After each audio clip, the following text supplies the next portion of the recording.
What up, guys? Look, I'm coding so fast that it's indistinguishable from a real coder. I'm going lightning speed.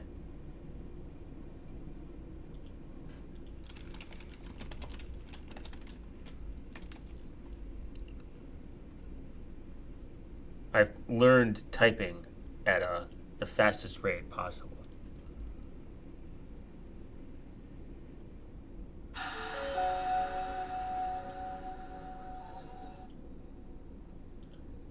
Huh, that's interesting. I don't know why it's telling me that.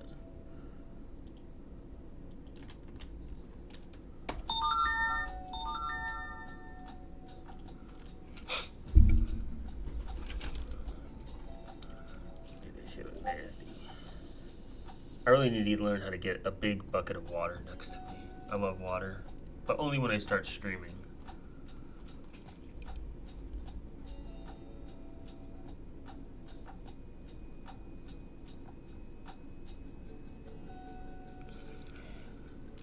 I will say, probably for like simple HTML sites and stuff like that, Claude is pretty good. No, yeah, but it's loading. I don't pay for Claude or anything because it should be expensive. So I'm kind of like doing it in between. I'm checking out what's gonna come out like the nicest with Claude, and Grok is okay because it's free. Because I ain't paying for that shit. And then Gemini AI Playground, which is kind of nice. I have an idea that got floated across to me. It's not going to be something that I want to like promote as like the most based, cool, original idea ever, because it's not. But I was in talks with someone that is very based and Monero pilled, orange pilled, as I would say, and I was thinking of something kind of cool, like in terms of like processing fees that a lot of people pay, maybe a live update, a live updated site. That tells you like what's the cheapest way, what's the cheapest processing payment. Oh fuck.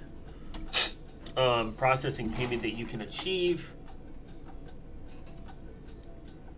in terms of Monero and what you're gonna like fundamentally do with it.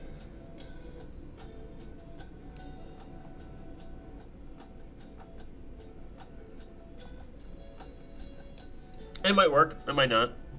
I'm gonna test it. I have a site already that accepts HTML, so maybe I'll just park it there on my site.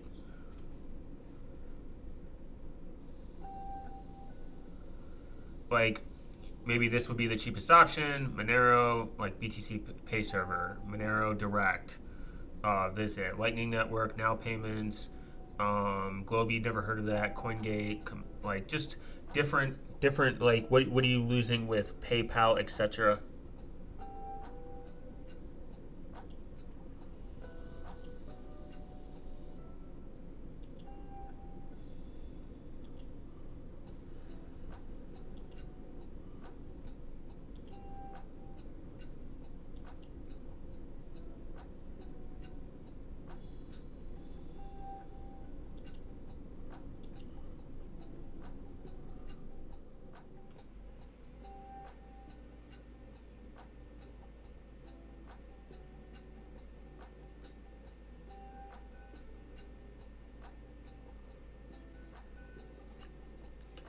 That sounds terrible.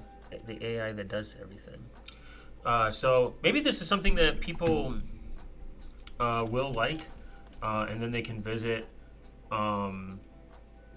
just like a way maybe to save on money, and then annual savings versus the worst, max fee reduction.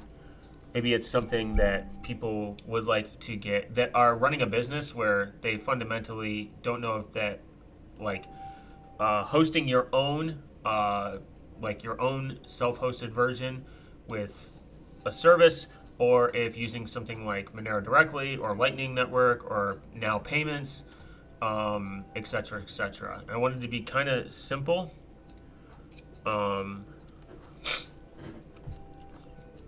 It would be kind of cool to maybe get it to work with like Onion, like an Onion site, but I need to test it kind of first to see if it like is something.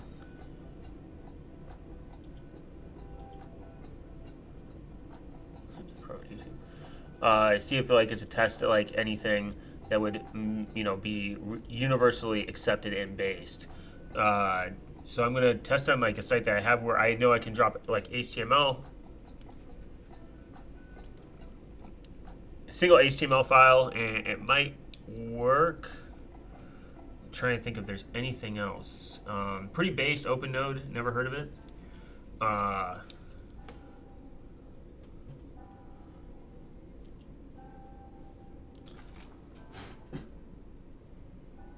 And you can use, I mean, there's ways to self-host your own node as well. So it's not that it's like impossible. I mean, obviously over a certain amount, like say you only do $250, $85 transactions, monthly revenue $250, average transaction size 85.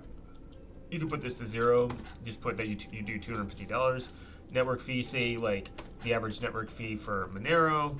The Lightning Network would be the cheapest because Lightning is cheap. Obviously, Monero is the best option because it's going to be, you can do crypto only, traditional only. I could say that allow a Monero only option and add updated add. What would be something that we should add? Allow Monero only option and add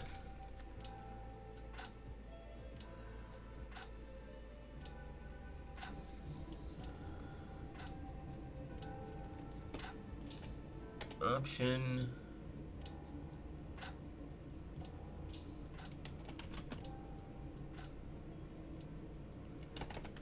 and add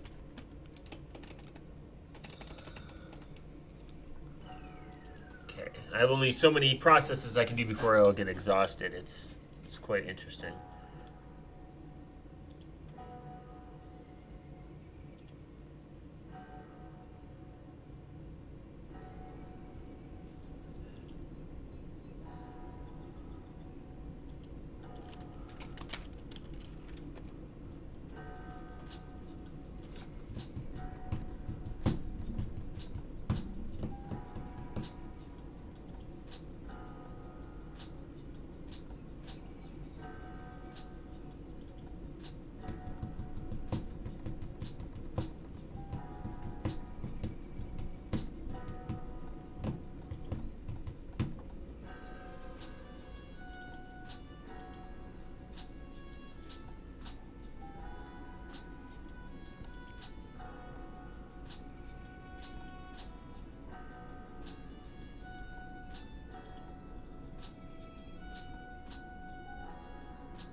Should be slowing down.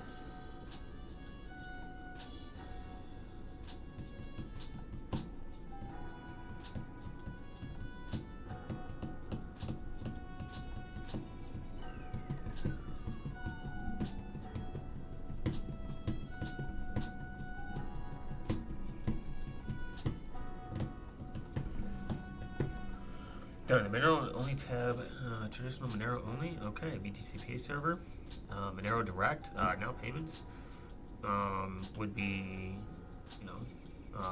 the more expensive. Cheapest option, 8 cents per month. Most annual savings versus the worst, 5,000 switching to the best. 99.8% reduction transactions per month. Wow, based. and then it lets you visit to these sites. Seems pretty decent. If my the fuck is going on with my PC? Have I been hacked?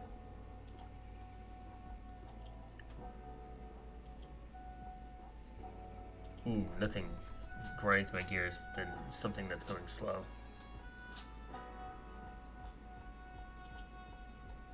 Okay, we're just gonna exit that.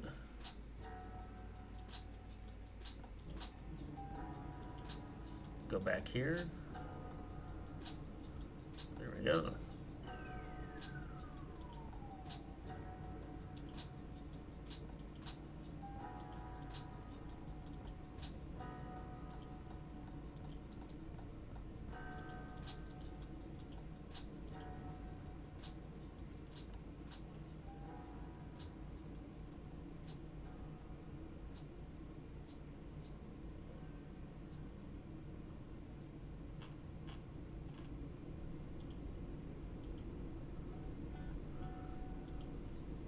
It's beautiful.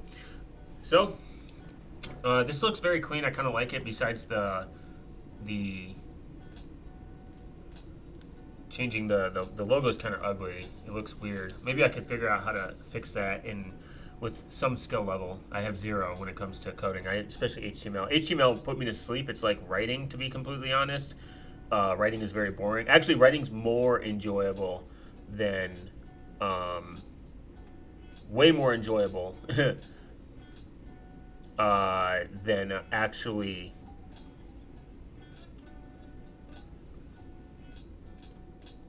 what the fuck?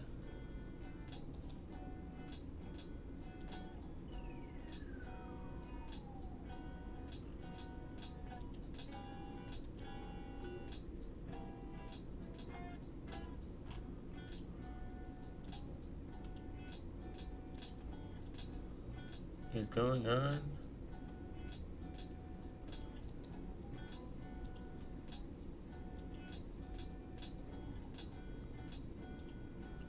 Just gonna pin that.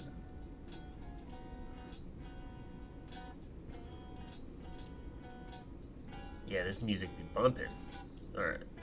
I fucks with it. So I would say that maybe this would help people that look at their feet, like they're looking at, like if you only do like say like 2500, you do average transaction size in dollars like $85 per transaction US dollar, and I believe there's options for other denominations, like some simple ones. 5 BT Pay server is going to be cheapest. It's like, I believe it's there is no real network fee, no KYC, open source, self-hosted, XMR, Monero directly, whatever the fee is. Lightning Network obviously is really cheap, but $2 isn't really that much. You can see it. The worst would be like whatever the fuck this is, Aiden. That sounds expensive. PayPal sounds really, really expensive as well. Stripe, another really big platform, and you could say even perspective-wise, it's why it's important to get away from these centralized platforms is because, again, they can freeze your account for whatever they want. They kind of control like your funds to a certain degree. This is the problem with like PayPal, etc., etc. Because if they don't like you or you do something against maybe like their political ideology or like their ideology in general, they could ban you for whatever reason, and then you lose big chunks of your income. So maybe people just need more and more push to get away from like centralized services, centralized exchanges, especially when it includes financing. Now, like, bang, hello, what up, brother?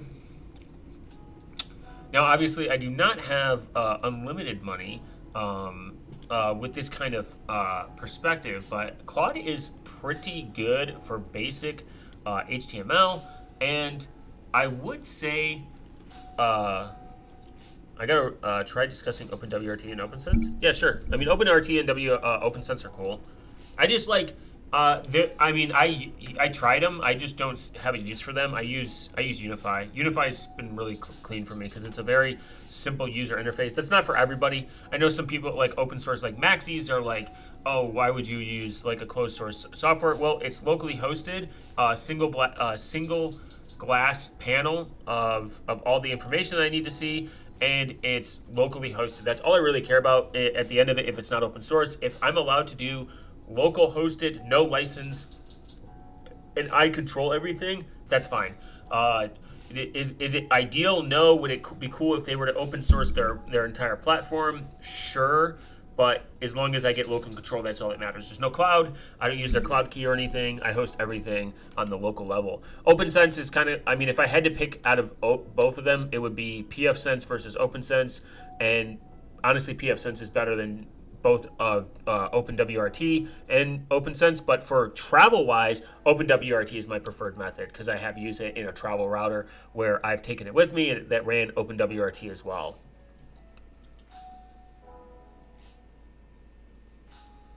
Ooh, okay. My dream is to work in network because it's easy. Yeah. I think it has better job security. Networking is super cool. It's probably like my favorite thing to learn. I wouldn't say it's easy. There's definitely complicated networks. Things that took me a long time to. I guess it's easy for some people, but I say there are some things in networking that I don't understand, and I have to like think a little bit harder. But it's definitely like a super. It's probably like my favorite thing to learn about is different like network topologies and like how networks like view data and send it and like handle packets and stuff. That is definitely the most interesting aspect of it. Now, I don't know how many more replies I get from our Lord and almighty known AI. So I'm thinking this looks decent. Not sure.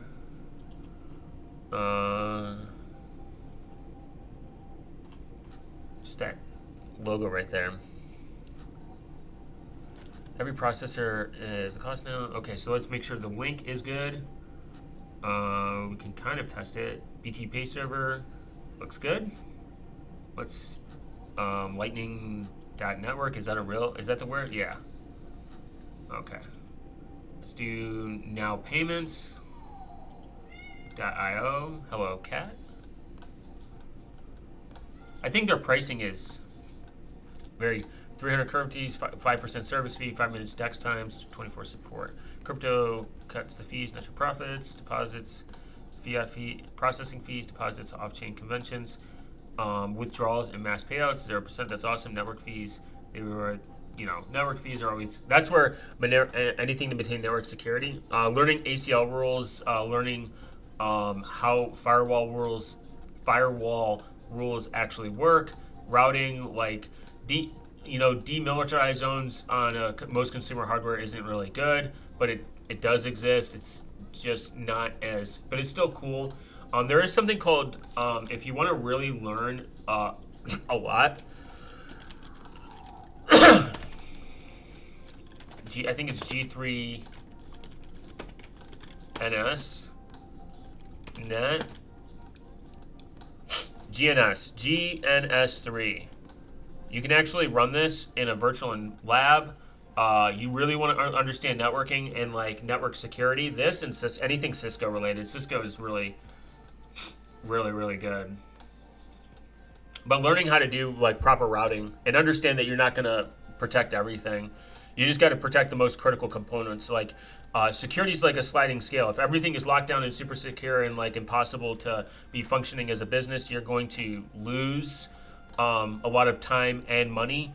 So there's certain things where you're going to have some leeway or like some way that people can connect and blah blah blah. You know what I mean? Like, so you gotta prepare if A gets compromised, can A reach B? Like your most critical like infrastructure. So like understanding how to do VLANs properly, understanding how to route between VLANs properly, understanding that VLANs can get compromised and it's completely possible. So if it does get compromised, how to handle it, and then documentation, knowing how to document everything. So like how to do an incident response. Like if you have a problem with something and you have like an intrusion, how to set up intrusion IPFS, which is intrusion prevention service, and then IDS, intrusion detection service. Understanding those things are super important. Logging is like the king of everything. I mean, if you see logs and like, is it a false flag? Is it a positive? know how to. I mean, there is like some malice in blocking IP addresses, certain like subset of malicious IP addresses, but that's not really always the best. That's why fail to ban is cool, but there's better systems out there. Like I think Snort is one of them. Snort is a good network tool to understand. Like you can, I think it's free. Um, what is the other one? CrowdSec is really good. It's open source, self-hostable, and it's better than anything that you could get for free. It's the best thing you can get for free, definitely. And then how to make sure your network is segmented. That's uber important.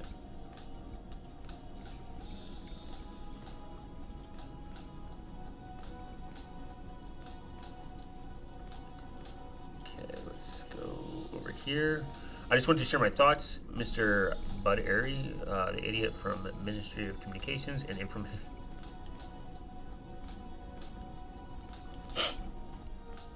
Sure. You can share. You can share all the thoughts you want. I'm gonna grab this. Maybe. Okay. Let's put this in a new folder. HTTT LOL. Okay.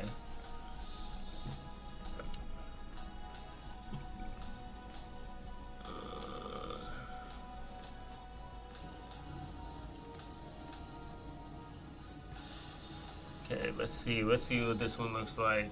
This one looks alright. Swaps index. A green live fee. So $50. I kind of like the other one. This one looks nicer, and it's like way more simple. What was that? JWig?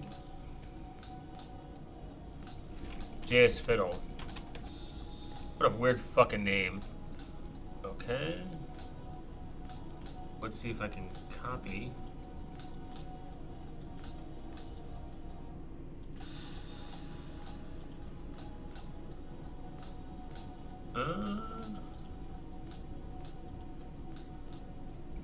Looks cool, looks good.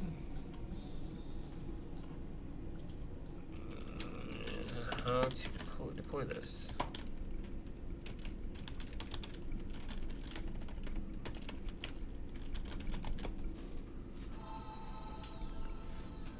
Interesting.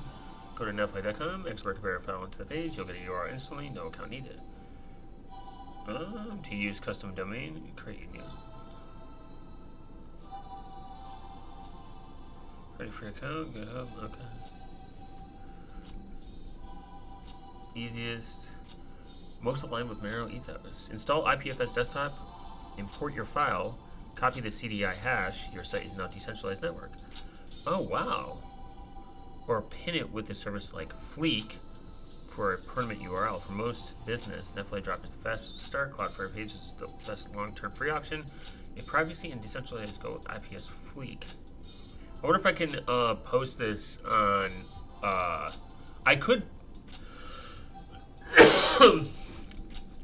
I could put this on I2P, right? Yeah. Oh my god.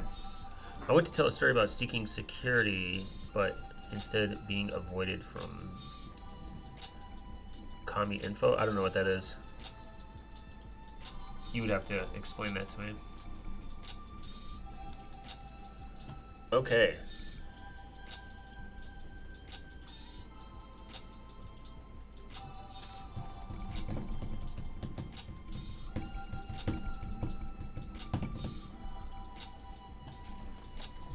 Okay.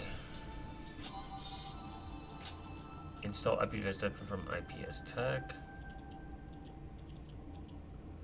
Huh.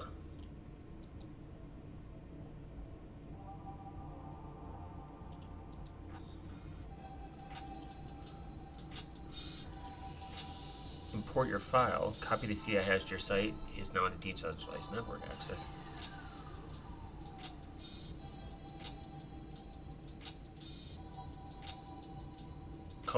Como info, idiot? I don't know what that is.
Fleek.co.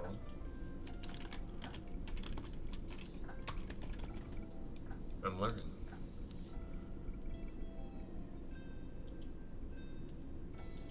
Okay. Fleek.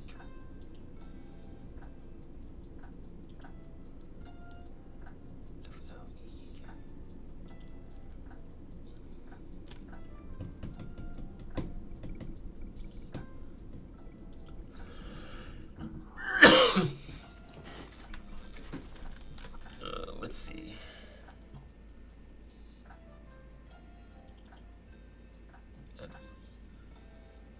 Net.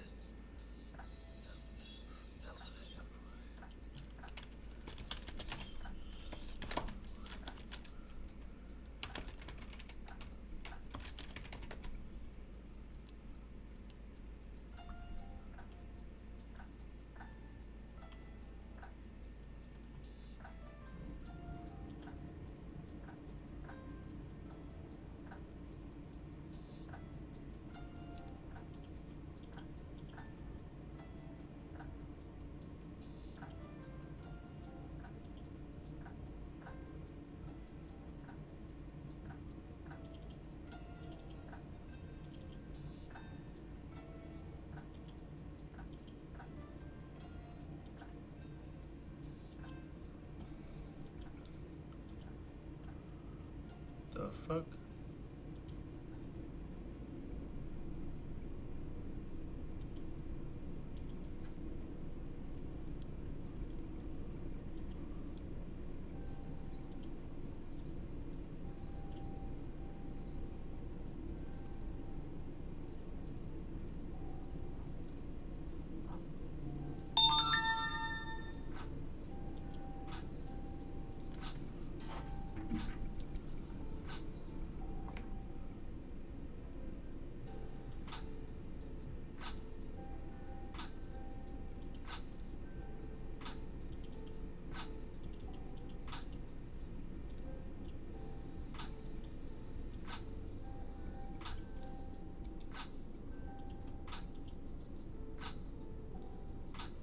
Oh, wow.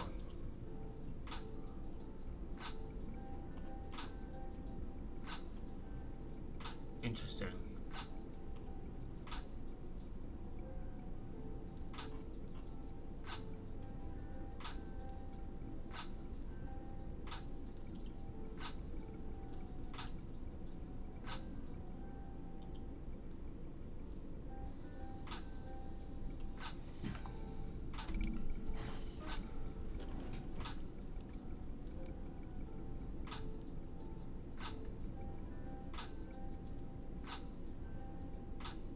Huh.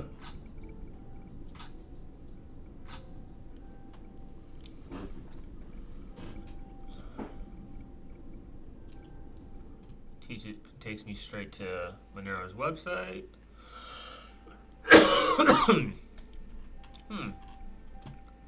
Interesting.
Welcome to the Drama Net. Run archive box to save Omi's new drama. I don't know who Ohim's new drama is.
Okay.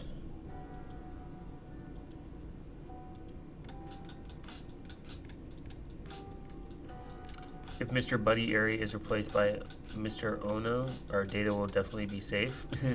I don't know who any of these people are. Are these real people even?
Okay, interesting. I'm gonna add maybe a domain later. I'm gonna definitely check this out.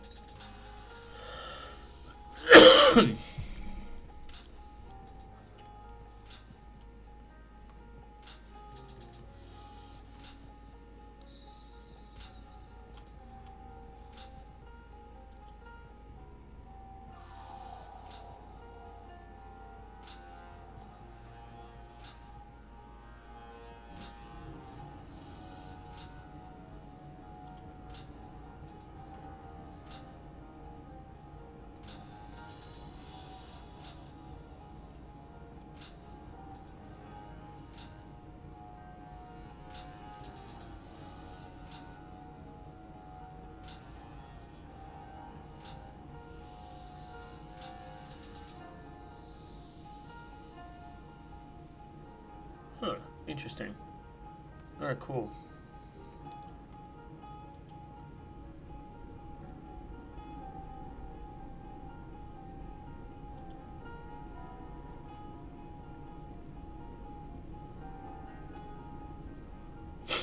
Oh, 19 requests, 31% errors. Let's just play project configuration. Let's see if we can get into danger zone. Disable that.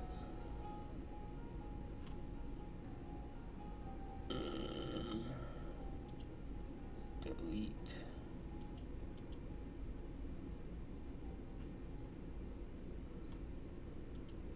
back to deploys.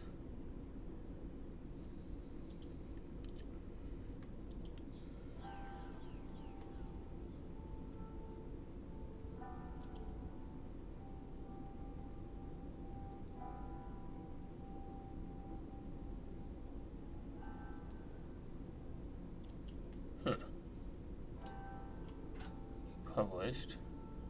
Drag and drop to your project folder to deploy new changes. Builds, members, security scorecard.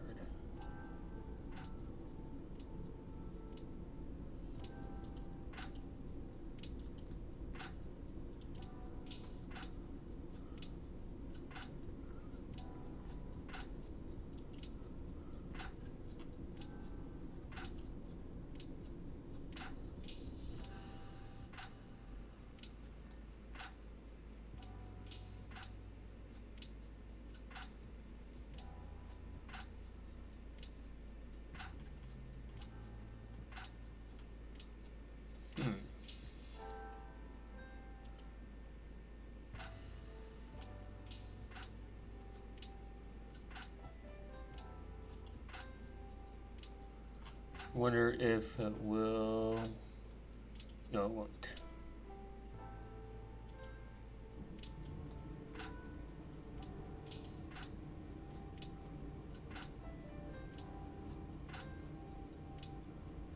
Beautiful. Okay, that's cool.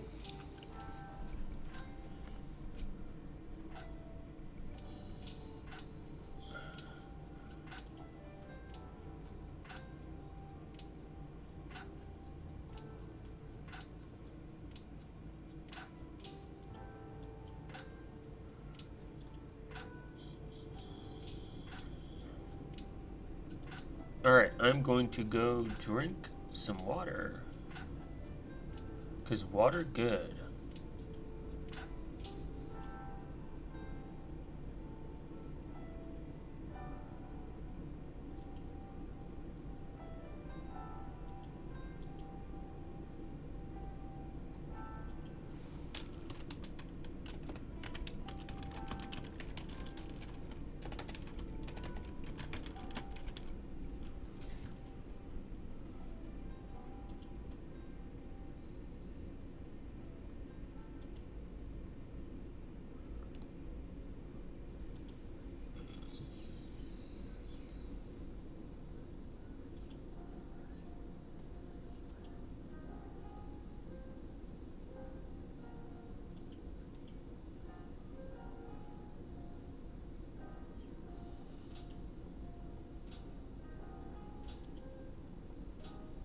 Let's see if I put it.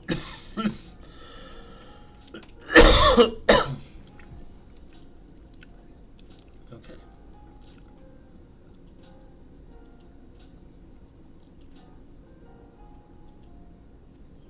All right, now I'm gonna get some water.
Huh.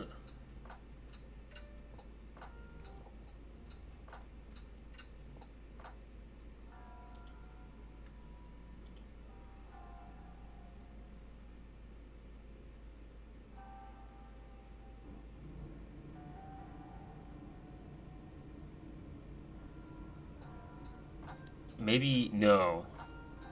Maybe XMR payment saver. Yeah.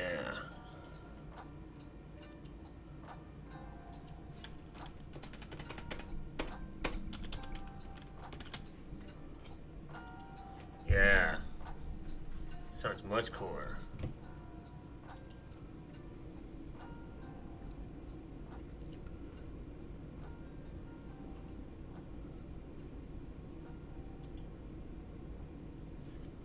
Stop paying 2 to 4% treasury to see what you're actually losing.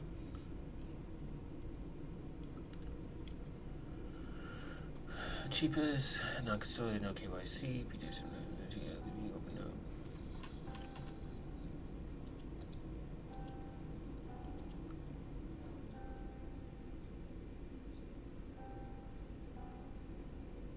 How do I play Portal on Cubes OS? It's crazy.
That's funny.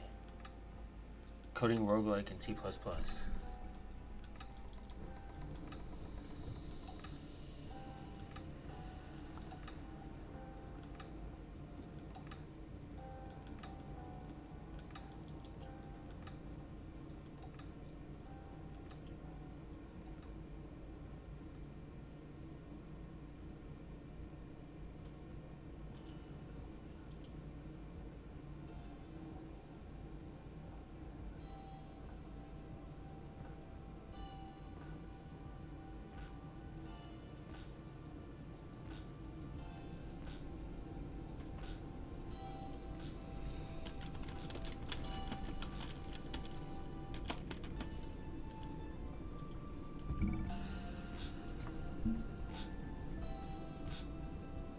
Solutions and services for end-to-end device lifecycle. It looks like Graphene OS, rumor confirmed. Graphene OS partners with Motorola for their non-pixel hardware. Zero touch, distributed portal, smart contract. Built-in security, Moto ARP-KP, Moto K Safe, Moto Safe, Graphene OS, Moto Secured.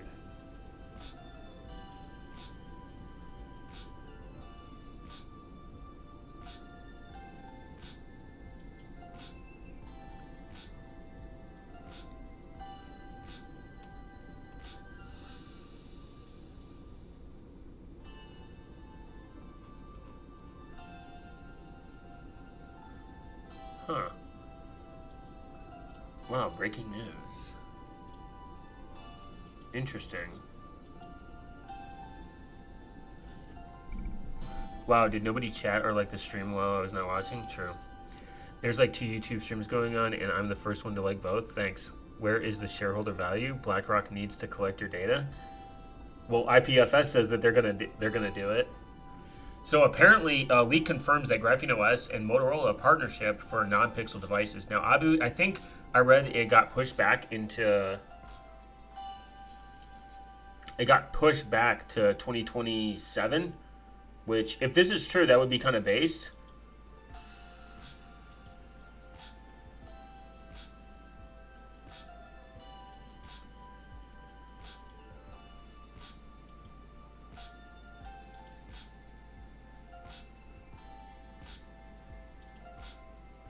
BlackRock does need to give me shareholder value. So, a new leak that has seemingly confirmed that we've been expecting for months. Graphene OS is partnering with Motorola for its first non-pixel hardware expansion. A now deleted post on the Graphene OS shared, which appeared to be an internal Motorola presentation side highlighting Graphene OS under the company's security offerings. Although moderators quickly removed the post, screenshots continue to circulate, adding significant weight to the long-running speculation about collaboration between privacy-focused Android OS and the Lenovo-owned smartphone brand. Later, Billy. Thanks for showing up.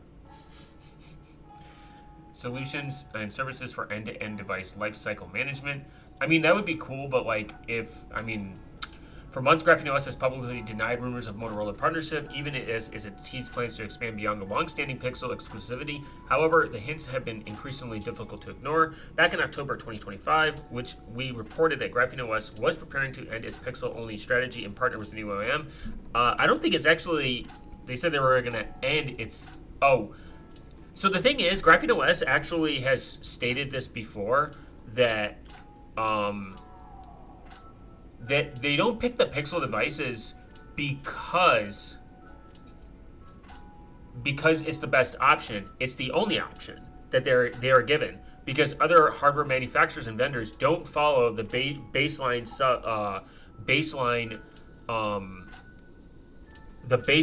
security standards that should be implemented in all vendors. They also have stated, I believe, that they don't want to have an endless supply of devices to maintain, because that's time consuming. But they also acknowledge that they're forced to pick the Pixel for obvious reasons, because it's doing the best at its intended job. But they also might not do Motorola. I mean, this could be fake, for all we know. Motorola constantly stood out as the most plausible candidate for subtle social media instructions to a technical alignment and supply chain feasibility. The signs were there. In late January, we detailed why Motorola appeared to be the forerunner of the Graphene OS first non-pixel collaboration. Motorola is expected to formally announce the partnership next month, with MWC 2026 around the corner. The timing would make it a strategic sense. Major OEM partnership with enterprise-focused security announcement are the comment at the Barcelona event. This said, an announcement that did not necessarily meet immediate availability. While the collaboration would be unveiled in 2026, the actual device running Graphene OS on a Motorola hardware may not arrive until 2027. This aligns with the previous indications that the development timelines were longer than initially anticipated. If accurately, the delay would also explain why Graphene OS careful messaging and reluctant to confirm delays prematurely. Well, yeah, no shit. But people are just making, again, speculation. Graphene OS has historically maintained tight integration with Google Pixel hardware, citing that security features like the Titan M chips, verified boot implementation, and firmware transparency as critical requirements. Expanding to non-pixel hardware represents a major strategic shift. Motorola, meanwhile, has been investing heavily in enterprise mobility, device lifecycle management, and security solutions. Integrating Graphene OS into their portfolio would give the company a strong privacy-focused differentiation in both consumer and enterprise segmentation. For now, neither Motorola nor Graphene OS has officially acknowledged the leak, but with an internal presentation slide, Surface and Predator reporting already pointing to the direction of the partnership, appears increasingly inevitable. If an announcement does arrive at MWC 2026, it would mark the beginning of a new chapter for Graphene OS beyond Pixel ecosystem. This would be cool because Motorola has some very inexpensive hardware that could possibly be given to the masses. I wouldn't drop the Pixel. Honestly, I wouldn't drop my Pixel until its end of life, or I am forced to pick another device anyways. So if Graphene OS picked a device like Lenovo, Motorola, if they picked a device like Motorola, I think that would be good, a net positive for people that want maybe an affordable device. Maybe, hopefully, it is within the budget range of said Pixel devices. That'd be great. For people, and maybe there's maybe less restrictions. I don't know. Some people say that it's impossible or expensive to get Pixels in their country, so maybe this would solve it. That would be great in like the long term, but in reality, we don't know if this is even true, because if it is, based and super cool. If not, nothing but anger and sadness.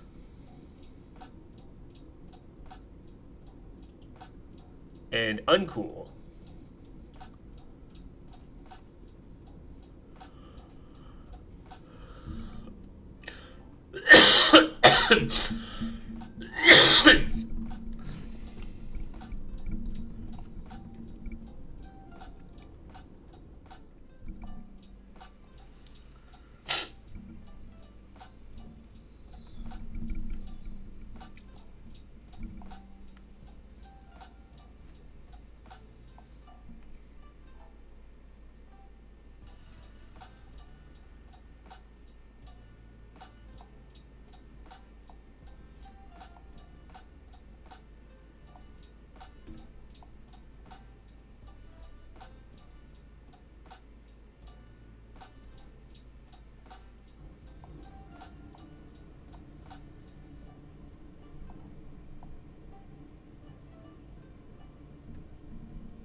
Uh-oh.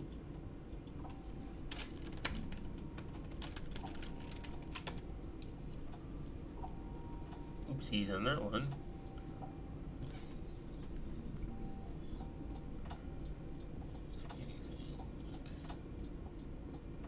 Yes, there we go. Beautiful.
There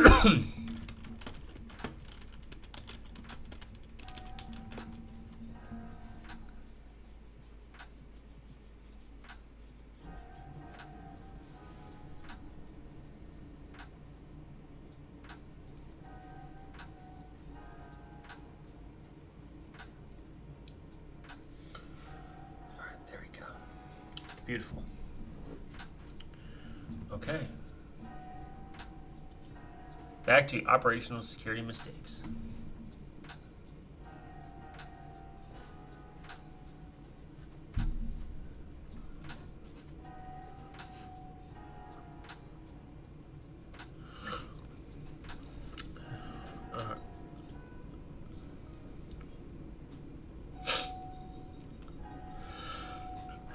Mm, let's look at it.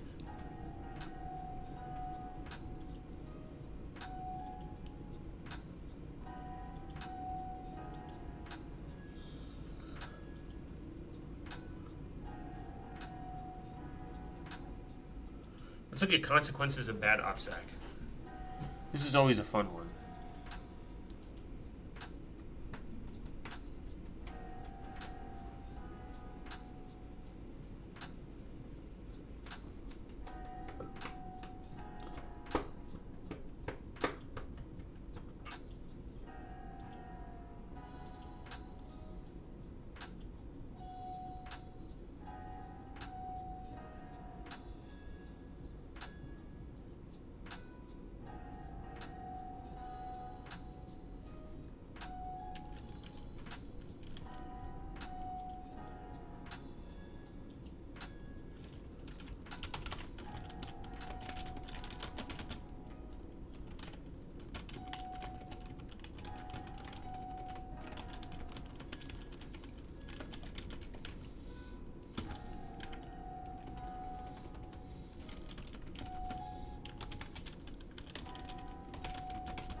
I'm vibe coding. I'm vibing. There we go. Okay, my brain's kicking. It's tickled. You could say.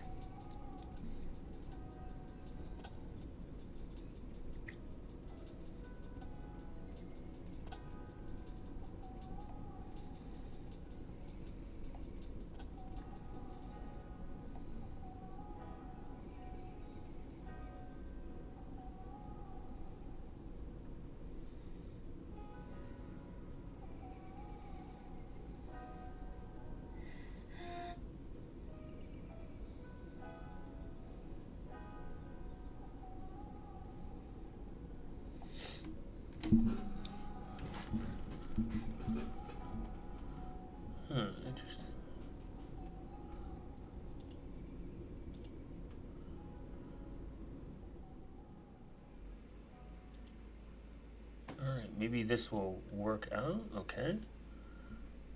Okay. Based. Thank you. I'm glad that RAM prices are going through the roof so I can think of this. That's the best part. Why learn to code when you can use a housing payment amount of RAM to do said thing? Why learn? Okay, so the OPSEC Bible is again a great place to start.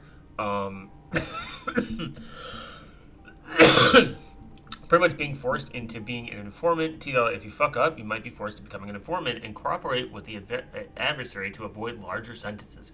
But essentially, law enforcement is offloading the risk onto you. You serve as cannon folder for them. Yeah, this is true. So the point is, law enforcement will lie to you. They will make you an informant, and they will not care that you get murdered in a jail cell because you betrayed the oath that you had to the people for the oath of the people that should have the oath to protect you but don't protect you. Law enforcement fucks up all the time. And this is why I don't understand why people don't fucking have a slight hatred towards them, where they make lots of oopsie daisies in between, cost people their lives, their livelihood. I understand. If you can't do the time, don't do the crime. This is true, but when the crime is sitting in front of you and it's like, you got 300 years in prison, or we can give you 10 years in prison if you snitch on this person. Respectfully, I understand why most people, if not all, would be like, well, that sounds pretty enticing. I can go 10 years without, getting my balls fondled and maybe just sitting there eating ramen every day and, not get stabbed. But 300 years? That sounds crazy. So I'm going to pick the 10 years. Most average freedom enjoyer and person hater. So beyond the law enforcement part of your OPSEC, having somewhat of a strict OPSEC guideline allows you to essentially look into the worst case possible scenario and maybe rethink your decision making when you're handing out said email or XYZ. XYZ counterpart, where it's like, who do I trust? What should I give them? What kind of information should I give out? And again, I should really get a water cup. So, and these things aren't to really make people think that they need the most extreme. Once you find out what the extreme is, you can kind of trickle down like a waterfall and find out where you lie in the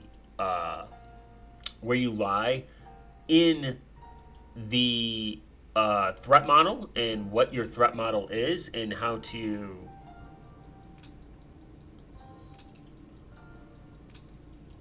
what the threat model is, and how do you make it much more enticing, if that makes sense.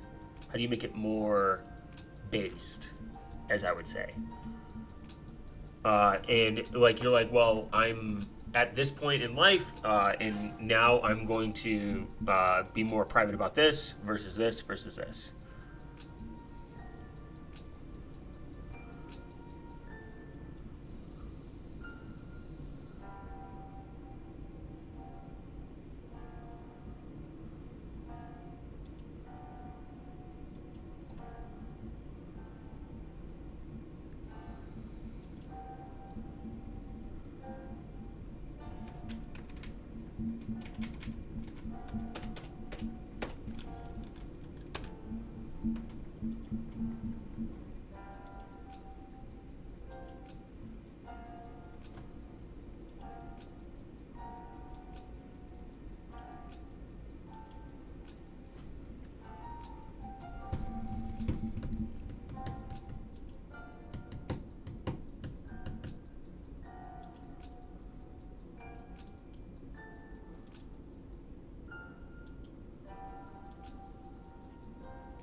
Okay, beautiful.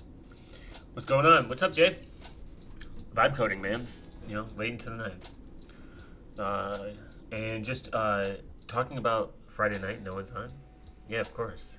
I also don't post when I'm going live. I think that's my. If I were to do it more in advance, I think people would hop on more. I'm very laxed on on telling what people I'm doing.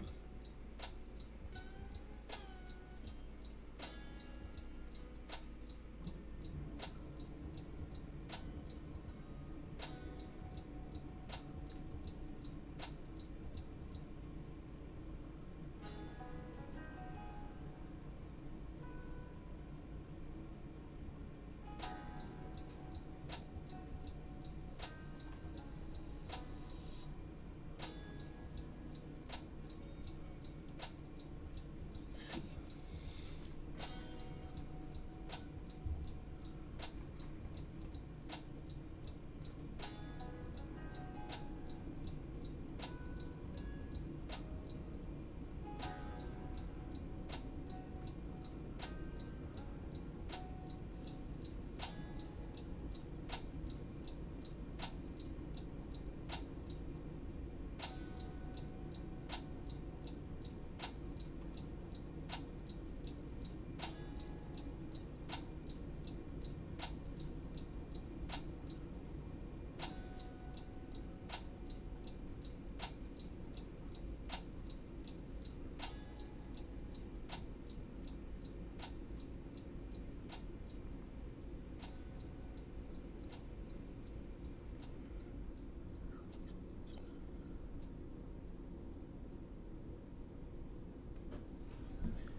Friday night. That's okay.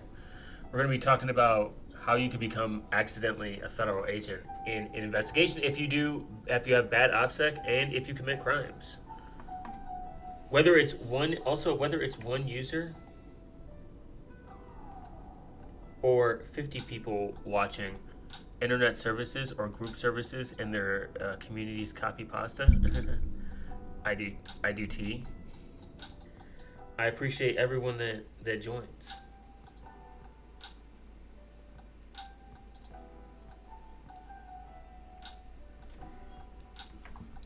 I don't see any coding. I already vibe coded. I will show the site though. Got to be careful about that bandwidth.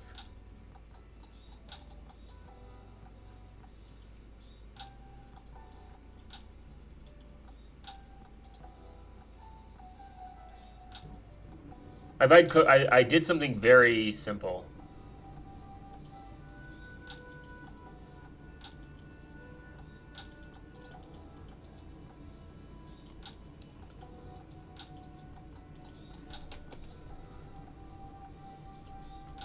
So all it is just a simple website for anyone that wants to see your true monthly cost and fees and hosting combined.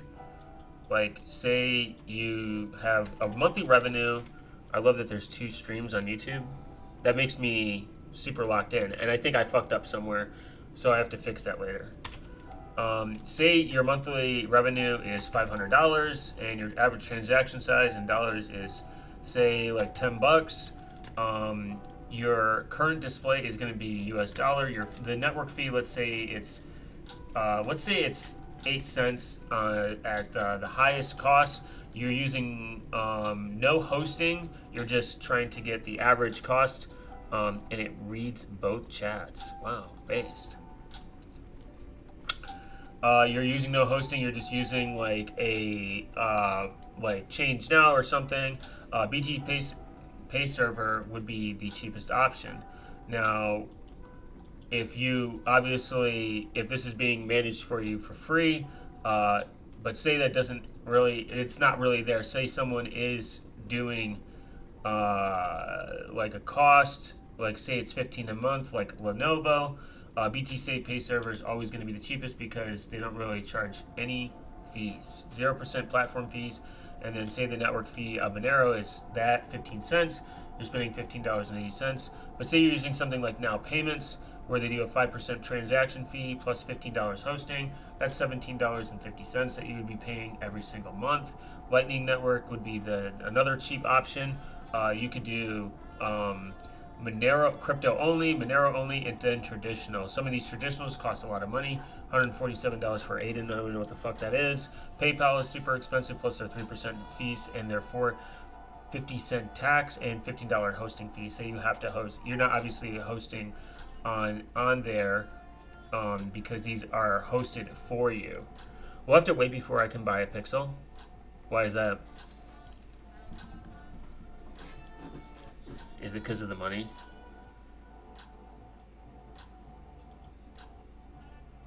Because that's understandable.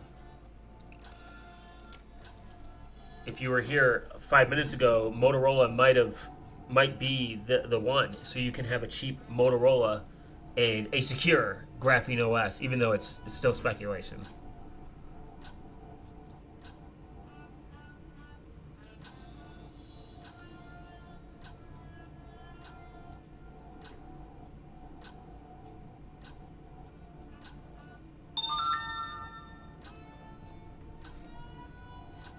The Pixel is probably the best option, but if they do have a partner and it does end up being Motorola and it's 2027, that'd be very cool. I guess I could. Oh, and then there's also like DEX and swaps as well, so you can find out. Say you trade, 500 USDs, comment from XMR to BTC. This is a very cheap, the cheapest option. Curve Finance, DYDX, 1-inch Osmosis, Trader, and then you can also just visit directly to their site. And there we go. It's going to give you the cheapest options possible as well. And then you also have hosting. This could be just all the way down to your annual budget is $500. Cloudflare Pages is going to be obviously the cheapest. Netflix, Netfly,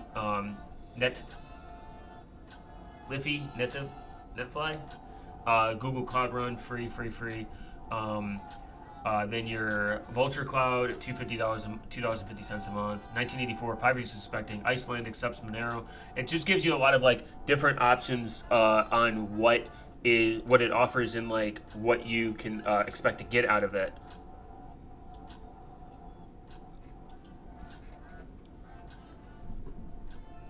And maybe I can do some tweaking down the road after I get some feedback on what people think of it, etc., etc. This is kind of my way of giving back to based Monero enjoyers, and maybe there is a use for it. Maybe there isn't. Maybe I'll just sit there until the end of time for free. I did think about taking this and putting it on a Onion site. On I2P as well, to be able to host so that people can go to it and see it in an intranet kind of way, or maybe hosting it on an Onion site where people that want to visit via Tor, that is another option as well. That would be completely free for me to not pay for any hosting. Two, I could just host it via Tor.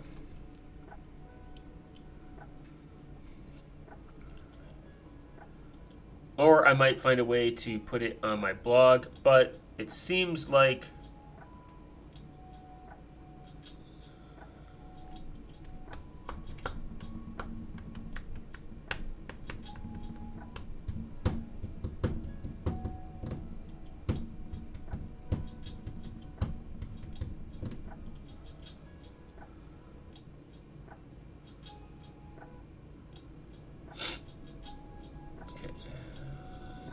credit. Their credit system is kind of interesting. It doesn't seem like Netflix is super expensive, so I'll probably stick with them until I see maybe too much influx of cost, or if it starts actually costing me like a ton of money, etc. etc. I'll keep them until then.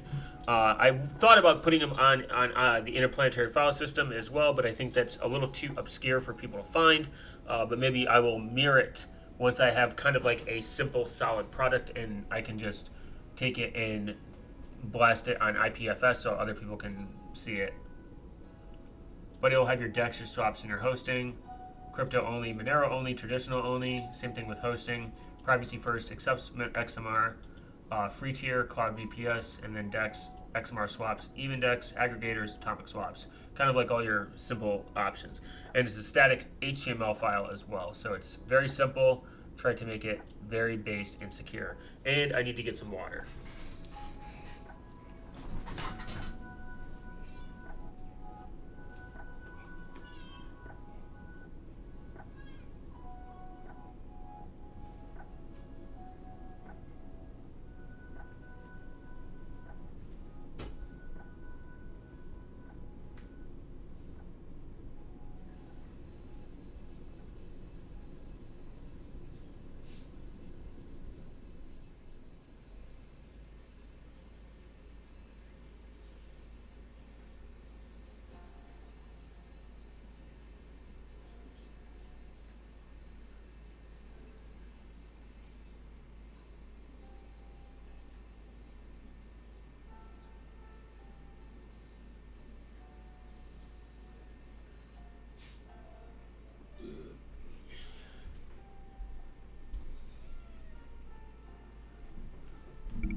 All right.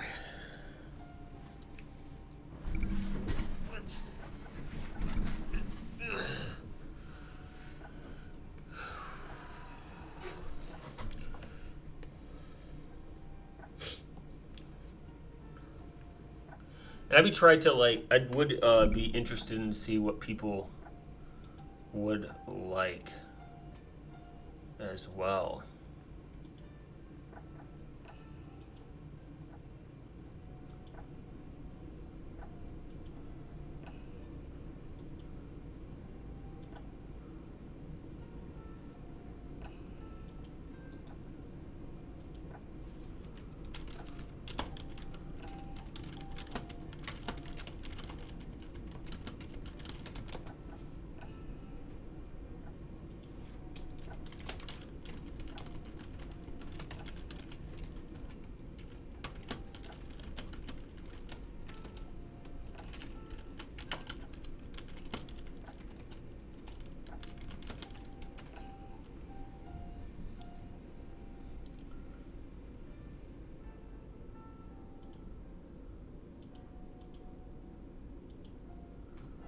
All right.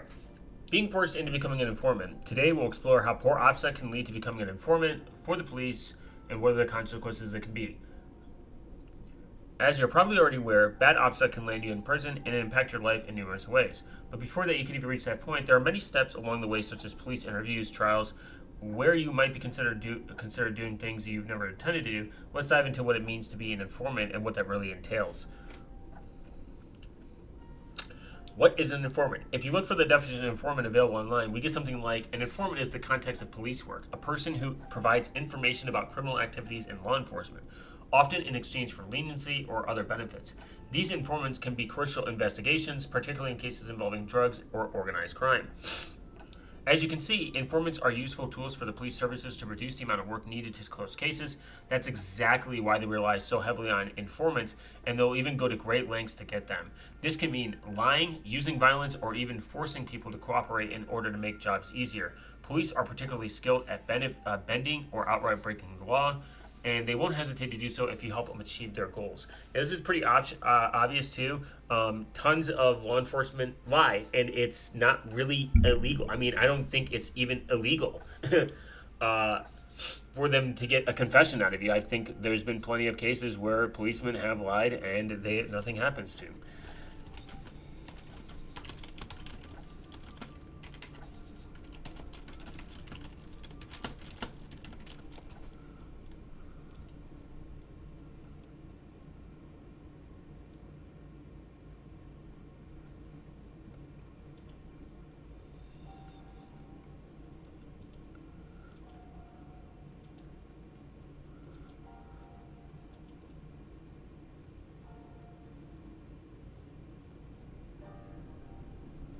If you look at the law, it says, can law enforcement lie to you during an interview? They most certainly can and often do. Therefore, deeper questioning to explore. The U.S. Supreme Court allows the police to use deceptive techniques lying during a criminal investigation. However, there are limits. Police cannot use these powers, psychological ploy, to coerce an innocent person to confessing a crime they did not commit. That's kind of a joke, but because it has happened where people get false allegations toward them. Furthermore, it is unlawful if a statement is obtained from a suspect in a way that violates the legal rights heightened below. Statements made due to a suspect's psychological mistreatment with the threats or false assurance, confessions elicited without the following established rules and principles, misrepresenting a suspect's legal rights. Obviously other stuff. Why does law enforcement lie during an interview? Defense attorneys often see cases where innocent and guilty people are pursued to confess to heavy-handed police interrogation techniques. After all, police interview is designed to produce a confession, such as attending offers may use psychological tactics, such as lying as meaning make you feel at ease during the interview, etc., etc. What's going on, brother? So this happens quite often. What most cops get banned for. In 44 states, U.S. Today obtained records from more than 30,000 law enforcement officers who lost their certification. In about one-third cases, states would not provide the specific reason. Here's the breakdown reason of the document case. Drugs and alcohol, 4,000. That's crazy. That's not crazy, actually. Assault and violence, that's definitely true. Remember, if he's a cop, he beats his wife. Other, what's other? Dishonesty, 2,777. Theft, probably. Misconduct with prisoners, that's probably true. Sexual misconduct, that's definitely true. And official misconduct. Very unbased and uncool and not fun way of using my taxpayer dollars when I could be using that extra money to buy an AK-47. But I have to hand it over to these fucking retards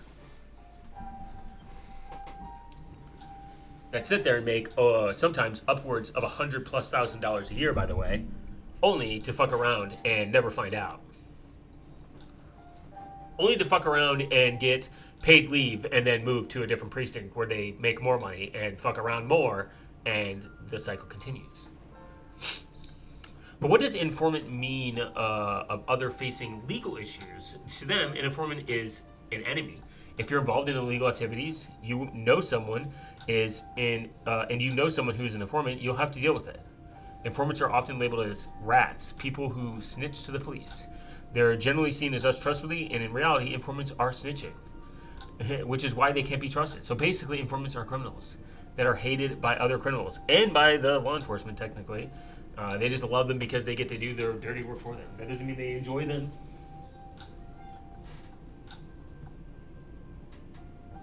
They are criminals as well. Criminals helping. So which criminal are we talking about? Once in custody, a police officer informs you that you are facing up to 30 years in prison. You're going to butt-pounding jail. Real butt-pounding jail. Have you ever seen the Boondocks, guys? That's essentially what will happen. Terrifying, right? But they offer you a deal. If you cooperate and provide details information about your two partners and the roles in running the site, your sentence could be reduced to 10 years or less. Sound better? Huh? Based, you might say? I can't wait till we get brain-rotted Gen Z in law enforcement. They're like, hey, did you guys know that you committed crime? How would you like to get a based sentence and not see the inside of jail cell where you're going to get your balls skibbity toilet? Sounds good? There will be no TikTok brain rot where you're going, buddy. That's going to be kind of like the dystopian future that I want to live in, where I have my lawyer using super cool slang from 5 to 10 years ago.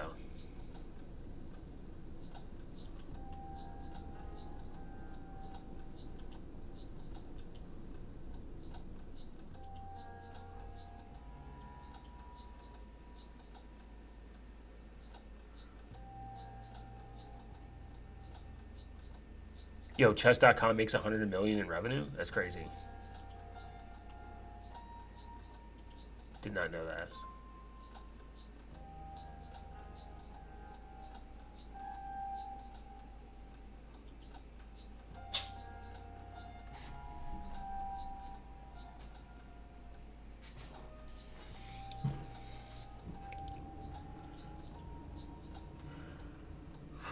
confidential informant. Frightened by the process of spending half your life behind bars and not being inclined to somebody, and not being someone inclined toward confrontation, you decide to cooperate. You become an informant. To do so, you explain in detail what your partners did, how they operate, and hand over any impersonal information that you have on them. An individual who supplies information on the confidential basis, understanding that his identity will not be made known, should be used for the maximum benefit of the organization, for not just for one officer. At least 2 individuals from the law enforcement agency should know the identity of the informant, not to steal another man's informant. Wow. No honor among thieves, I guess. As you can see, the rules are laid out early. You now become a tool, effectively the property of a few police officers. Congratulations, you just sold yourself. So what happens next? You'll start by handing over information on your 2 partners, hoping it'll be enough to reduce your sentence, but it won't stop there. The police will want more. They'll begin asking details about the user of your platform as well, and since they hold all the power, what gets communicated to the judge in your corporation, you'll be forced to comply whether you like it or not. Most informants are criminals, reliable, say what they are told, jailhouse informants. SC has rules that police cannot deliberately inflict incriminating statements from indicted defendants without an attorney. If cellmates without prior police contact offer informant to the police, it can be used in court. Police defend the use of informant as necessary evil. Interesting. As you can see, you can become an informant both inside and outside of jail. And guess what? You will be. So you snitch to the police and go to trial. Your partners are sentenced to 30 years in prison while you only get 10. If they're not completely naive, they'll know you collaborated, and now they're angry with you. Since you cooperated, you're sent to a different prison for protection, but it's clear that you're being isolated and not everyone sees this as protection. Here are multiple scenarios what can happen. Once you're in prison, your former partners will now seek revenge, offer money to gang to find you and kill you. With gangs spread throughout the prison system, it would take long for them to locate you. That's true. Within a month, the gang members in your new facility track you down. They'll force someone to carry out a violent act of killing you. Despite being isolated in a different prison, the so-called protection was nothing more than an illusion. At the end, you're dead. Kind of like I would say, you just delayed you getting murdered. You're getting murdered, most likely. Unless you get very, very lucky, and they just don't. Maybe you get super lucky and just don't see an ounce of prison, or you pay yourself out of it with your butt, or maybe some packs of ramen. Not entirely sure. Never been to prison, so for the prison people that will see this, let me know below, and thank you for the engagement.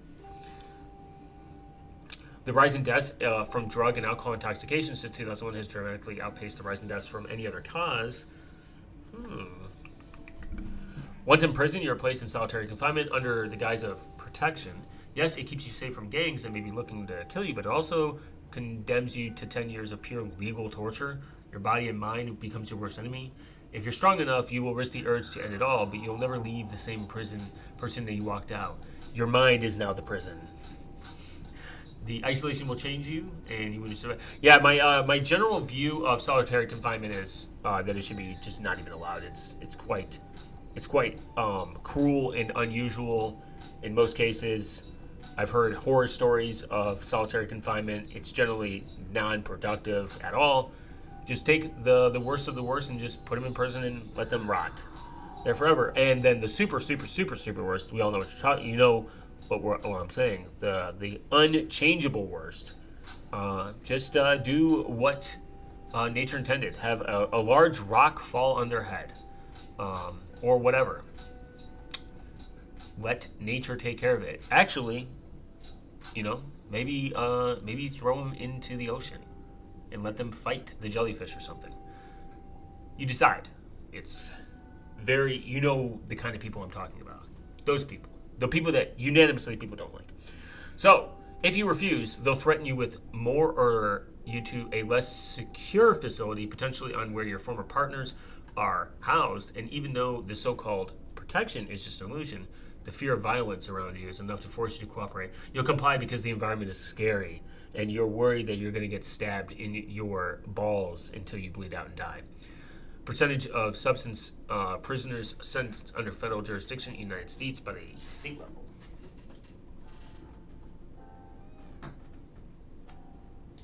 There will also be no cool cats. Jeffrey? Yeah. there'll be no cool cats inside prison. So that would be another reason to stay out of doing crime and stay out of doing prison. Yes, you do not want to Jeffrey yourself, as I would say.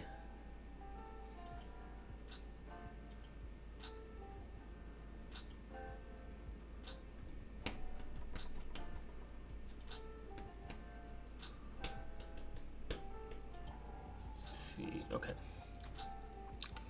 And other prisoners catch wind that you snitch, your life will be in danger. It won't take long before you're dead. Whether you're part of a gang or not, in prison, being labeled as an informant is a death sentence. The fear of being marked as a traitor is so strong that it overrides the allegiance protections. Poor people are the majority of the people in that do crimes to make ends meet. Yeah, there is an economic push for people to do crimes. If you look how some of these gangs or kind of like no-go zones in the suburbs of like most cities, when you look at it, their view of society, most of the time they commit crimes. And they say self-contained. That's why they say, we don't call the police around here, we are the police. A lot of these, I used to read a lot of articles when Vice was in a pile of shit, and a few other really good journalists that also weren't a pile of shit that have infiltrated like these gang. I used to watch a lot of gang stuff actually, just in general, because it's a very interesting subculture of society. A lot of them are very anti-government because of they're doing illegal crimes, but they're also very sovereign in a sense of a way. Most of them will generally trade and barter in between their community for other things that they wouldn't be able to afford normally with money. Most of the time, they do not call the police because if you fuck around, you find out. They're kind of like gangs are kind of like Pokemon gyms if you think about it. They're divided by colors, and they have the evil Team Rocket, aka the police. And they have the super based, awesome medical people that are like Professor Oak, aka drug dealers or whatever. I would say that gangs are very closer to Pokemon reality than actually anywhere else in society. Even some of like the most notorious gangs definitely survive mainly for the simple fact that they do not like to participate probably in like normal society, and they really don't have a choice. So they continue to flood the I couldn't join a gang. Yeah, of course. I mean, it just doesn't sound fun. Most of them probably hate each other less than they hate the government and law enforcement, but because drugs are illegal, it actually enforces more gang activity. If you were to legalize it, it would dry up some of their biggest illegal activities in general, and maybe it would kill that perspective, and they would have to go to other ventures like illegal firearms or prostitution or selling drugs on maybe the dark net that you can't get to places where it's still legal, etc., etc. I should introduce gangs and YNs to the internet and show them how to sell drugs online, like the Silk Road, where it would be based. I'm just kidding. That is a joke. I would never do that. This is purely satirical. But I would say that it would be probably beneficial to legalize drugs, because then they would lose a giant fat stack of money that they couldn't use because people can go down to Walmart and buy fent for smaller denominations of dollars, and that's how I look at it. They would just obviously go to other illegal activities, but it would reduce one of the biggest drawing factors of it. I mean, it's economics 101. Milton Friedman would have loved fent. I swear.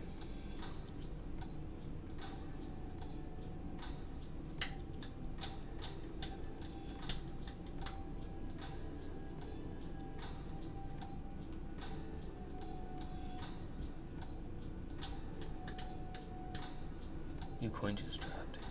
Based.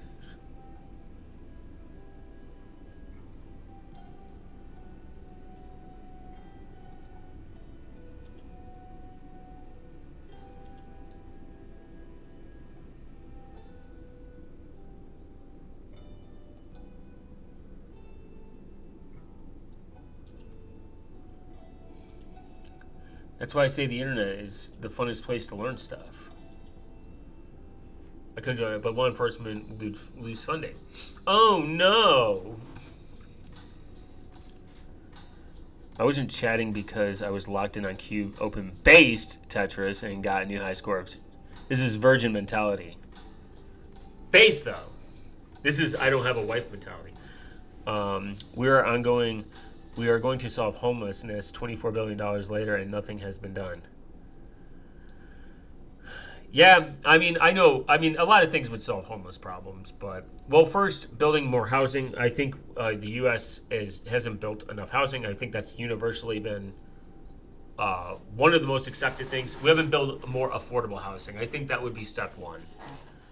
Build more housing, and that would make the housing supply shorter, and that would make housing more affordable. And then more affordable home ownership increases more spending money. More spending money increases the economy. I'm being very, very oversimplifying. I'm oversimplifying it, but that would be one of the best starts. This is unanimously. Everyone's like deport all the illegal people. Have Zillow and BlackRock stop buying up housing. We haven't built the amount of housing. But come on, 24 billion? Yeah, there's probably a waste of funding dollars. Like I said, the money isn't the problem. You can have an infinite amount of money and it could not solve the issue. The issue is lack of affordability when it comes to the housing. And if you build a system where people have a place to sleep, they become more productive because they have a place to go to, and then they go from having a productive place to go to, they have a productive job, and that productive job ends up making more money. You have more money to spend, so you're going to eventually sell your house for a bigger house, and then the cycle continues. Another problem is people are hanging on to their housing too longer. Older people are living longer. Prior to, I believe, back in like the 1950s and like between the 1900s and the 2000s, people used to buy a house. They would live in it for a set period of time. They would get very, very old. They would then sell said house because they no longer have a family because their kids moved out, and they would downsize to a smaller house or a condo or go into a retirement home. That's not happening. People are literally sitting in their mansions when they have two people. They have no more fucking kids, and this is causing a part of the shortage. On top of the fact that we're living longer and people aren't selling their houses, like their medium to smaller houses, for even smaller like houses, we are not building enough houses. So we're not building enough, and people are living too long. That's a part of the problem. Not that people are living too long is the main part of it, but it is a part of it. I don't think that we need population control. The average person stays in their house 5 years. Yeah, they stay in their house for 5 years, but that doesn't mean that they sell it. They could be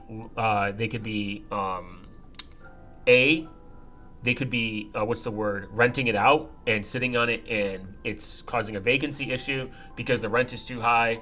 And even if they stay in their house for an average of 5 years, let's be like charitable, they could also just keep it. Doesn't mean that they're selling it. When you look at the economic data, the average person is still not like the average boomer and average old person aren't selling their houses. You can just anecdotally you can talk to people, but you can look at the historical data. People are selling their house at a less rate because they're unaffordable. Because again, we have a housing shortage, and everyone complains about interest rates, but interest rates mean nothing. 1980s had one of the highest interest rates. You know what had the lowest tax rate? The 1900s. The productivity between people making enough money and the work that we're doing has obviously curved. I mean, this is universally accepted that people we're very, very, very productive, but our dollar cost for production average is at its lowest in its lowest form. And then the housing part is the fact that we're not building enough houses, and people are living longer, so they're not selling their house. Just because people don't stay in their house doesn't mean that they're selling it. Just because people stay in their house for 5 years doesn't mean that they sell their house. They could be literally renting it. That's a very common thing to do. They could be renting it. They could be doing the Airbnb. They could be doing house hacking. And then boomers, I think boomers are like not even selling their house. Like, just go to go to your friends' grandparents and see what fucking house they're in. They're in like a mansion always. Everyone's grandparents have a mansion, and you're like, why the fuck does grandma have this? Fucking $250,000 house with 18 bedrooms still, for no reason. I think there's some very simple solutions we could do. Again, create more housing, maybe some YIBI, in my backyard, do some condensed housing, make it affordable. I know people don't like the idea of gentrification, but they could do some form of. I mean, gentrification is generally a good thing, and when you actually think about it, you get better roads, you get better opportunities because more businesses want to move into your neighborhood. It sounds like it's an evil thing, but in reality, it's not. Yeah, being poor sucks. Actually, I think being middle class is worse.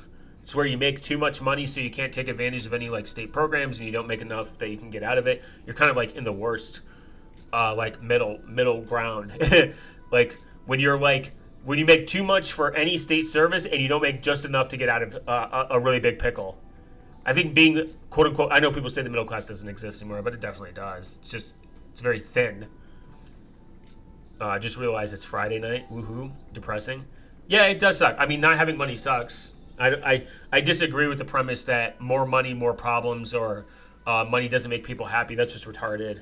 That's just like people that are either too privileged to understand that money is objectively a very good thing to have. And I've never heard a homeless person or a broke person say, I want less. You know what I mean? And I've actually unironically listened to people in real life that says, actually, what's wrong with being homeless? I don't see them complaining. That's retarded.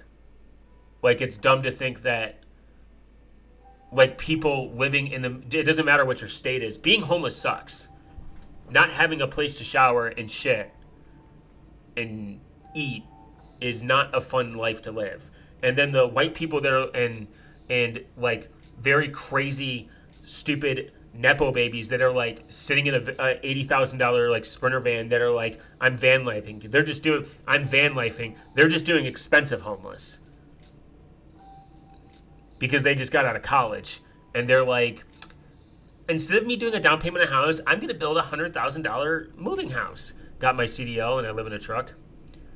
Oh, get my you got your CDL and. Yeah, I don't think there's anything wrong with people living in a van to be efficient and make good money and live on the road. But it's like the Nepo babies that like annoy me. They're like, guys, I know I could afford a house, but I'm gonna like totally like buy this $80,000 Sprinter van and live out of it and spend like $8,000 a month on like gas and everything. We're so quirky. Van life is not homeless. It's houseless. It's expensive houselessness. And I used to watch a really famous van lifer that would just dunk on van life people, and he even says it's fucking retarded.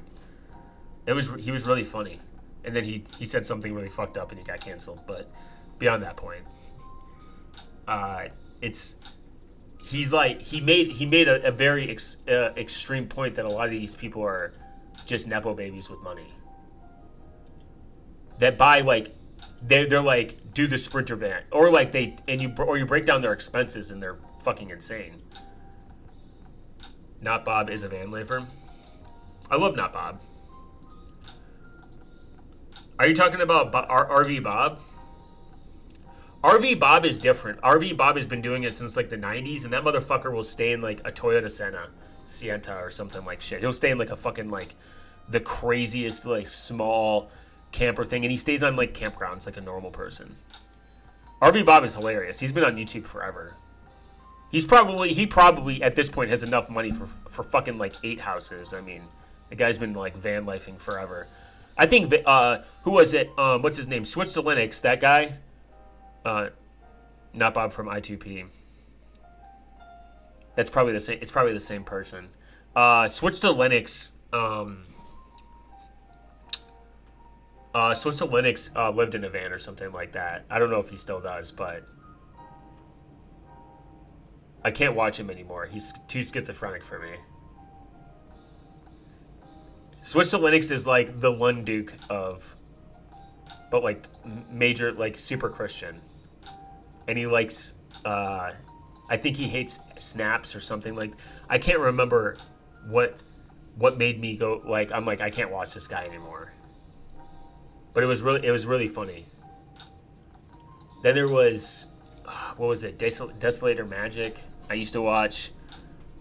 Never join the military reserve. It's a bad idea when they will make you homeless.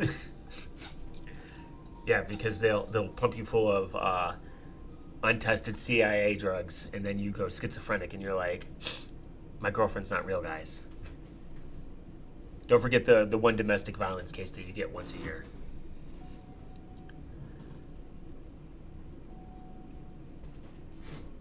It's I think it's one of those I think it's just one of those things that I think if you can do it smart and it actually saves you money and you look for long term like place to stay, it's a smart thing to do. Like if you like move out at like 18 or something like that, and we are famous for being homeless. Yeah, I mean, and it's kind of strange because like VA loans are like the cheapest loans you can get. You pretty much get guaranteed money because it's the government. Speaking of IT, my Eve site, Billy Mays Gaming, should now be temporarily live, but tunnels, wow. But it built tunnels, wow, based. Let's see if Billy Gaming.I2P is alive and well, or did he lie?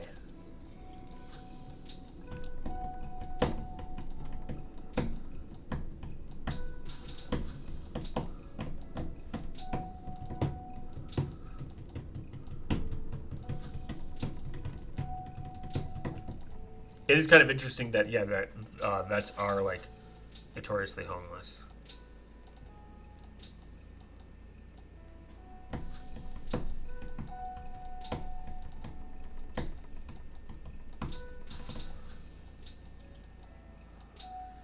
%, baby.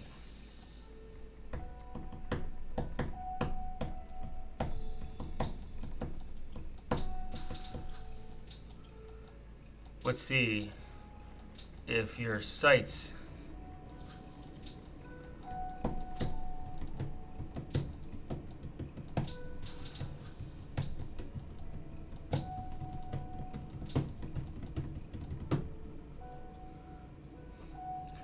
that's why I love I2P. I2P based. Open based. Check your service tunnels. You have no inbound. Huh. Oh, interesting. My bad. I just looked up what the median is. Like the home ownership in the U.S., it's like 12 to 15 years, with 40% of owners are staying in their home, 6 to 10. No, you're good. It used to be very common for people to like swap out houses and like sell them.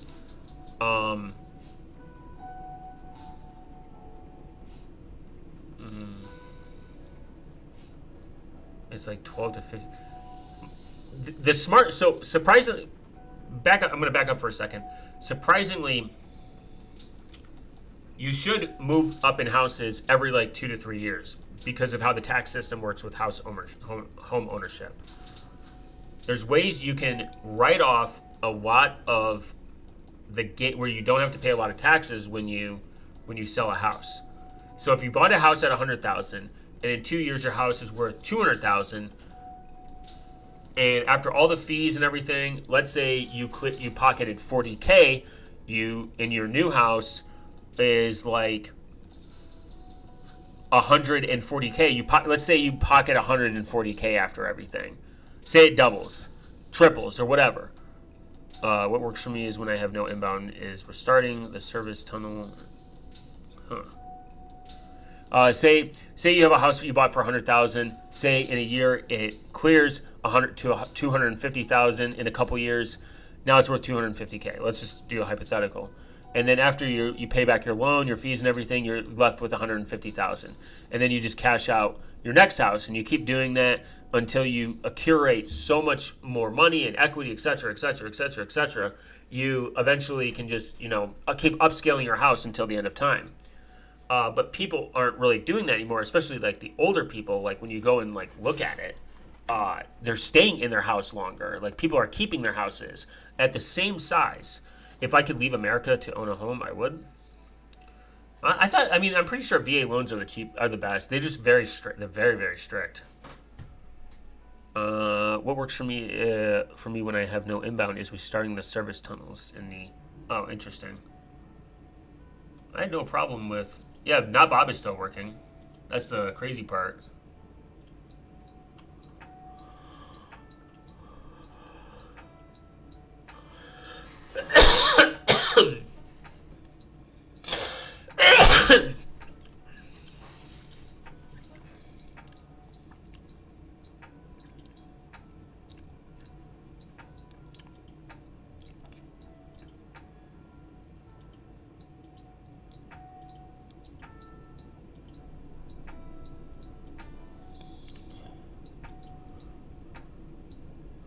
Firewalled.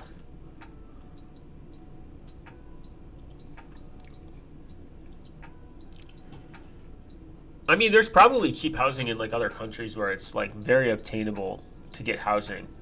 Military wise, I don't know. That's a good question.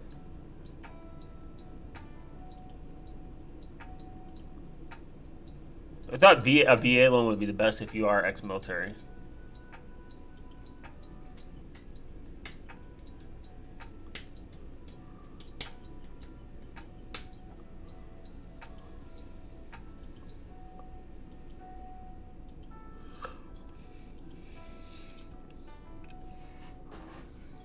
But if you minus like the sell and like recoup and like get your money, etc., and like all the other real estate methods, I should start seeding in NetBSD to install files. You should to help decentralize the network. Besides all that, like on like just a pure OpenBSD, I'm tired. Fair. You have to have good credit, and it is not good. It is not that good. They won't. That's not true. You can have lows of 500 in America. You just have to have a 10% down payment. Everyone has misconceptions how you can getting a house is actually super easy. You just got to be very transparent. You can definitely get a house in America with a 500 credit score. You're just going to have a fat ass down payment. Yeah, FHA loan. FHA loan is 3.5%. There's government loans to do down payment assistance if you don't have money. You have VA loans. VA loans are just stricter because it's a government loan, so they want to make sure you don't fucking die because they want their money back. Some payment assistant programs do require you to have a decent credit score of like a 640 and above, but not every state. It depends on your state. Some require a 650, some will require a 580, some require a 400. Not 400. 550, but you can get a loan as low as like 500. This is like universal. Now there are going to be banks that are going to just say outright no to you, absolutely. But you need to work with special lenders that work with veterans or work with people that have shit credit. They might even be like, if your credit doesn't pass, they're like, all right, we'll work on your credit, and then we'll see you within a year, and then we'll help you like get it there. I mean. I'm not saying getting a house is financially the easiest thing, but the credit thing is a lot of people fear. You just got to check your local and state, and there's also a rule, like there's states with rural options, like if it's a rural area, like and there's no, like it's like less housing development, like say there's like 4 or 5 houses in the area, and one of them for sale, they might even give you a fatter down payment assistant or this or that or this. I mean, just check your state local funding and resources that you have. It's definitely out there. I think everyone thinks getting a house is the most impossible thing, but it's not. There's tons of people that get houses that probably most of the time lenders only care about one thing, a couple things. Are you making in Ohio? The average mortgage is around $1,800 with a mortgage and insurance, property tax. I think that means you need to make something like 60 to 80K a year to live. Average life. Ohio is cheap. That's not true. It depends. You wouldn't need 60 to 80K a year. I personally know people that make less than that, make less than that, way less than that. They get a mortgage at like, you can get a house for like 100K. If you get a house at 100K with even like a 30% conventional loan, your max at looking at like $1,000. It's cool to look at the average, but there's no way that looking at the average is going to be always crazy because you're going to be looking at the metropolitan areas. There's definitely cities that you can do it. I mean, you can do like mortgage calculators. You can do a 30-year loan with, property tax is going to fluctuate no matter where you go. But your income, so FHA loans, if FHA loans don't have an income requirement, they want to make sure your DTE, which is like your debt to income ratio, is very low, and your property tax can be like realistically kind of expensive depending on like the county and city you live in. That's whatever.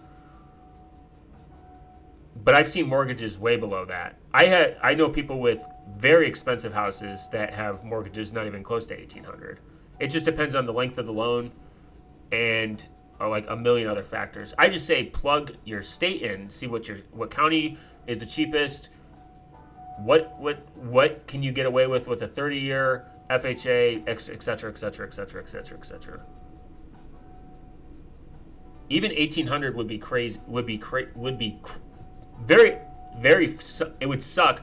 But say let's give you the benefit of the doubt. Then you, in that scenario, you buy a duplex for about 180,000. Let's say 180,000 at a 30-year loan with a 6% interest. Let's say you get a duplex for 180,000. I'm not saying you have to do this. Like, you get one for 180,000. Your payments on that on a 30-year loan, honestly, with like just random property tax in my head, et cetera, like say it equals to about $2,000 with the current interest rate. You would just take the California 80K year is considered low income. Well, yeah, that's because California has a ton of there's a lot of things that are expensive. You can definitely live on 80K a year in fucking California. You just got to pick a different city. There's going to be expensive cities and non-expensive cities. This isn't crazy, guys. But say you get a $2,000, you would go buy a duplex or a multi-unit house. That's $2,000, and you rent out the other half. I'm not saying you have to be or get a roommate and go in half on it, $1,000 each. Write up a contract, $1,000 each, and then when it appreciates, sell it. Or have them pay your mortgage. Be that guy. No, who cares? I mean, whatever. They're paying $1,000. You're paying $1,000. Yeah, you own it at the end of it, but it reduces your rent. Then you get a fourplex. Say the fourplex costs $200,000, etc. I know you're right. That's the point. Pittsburgh and Cleveland, you could get away with something less than $1,800.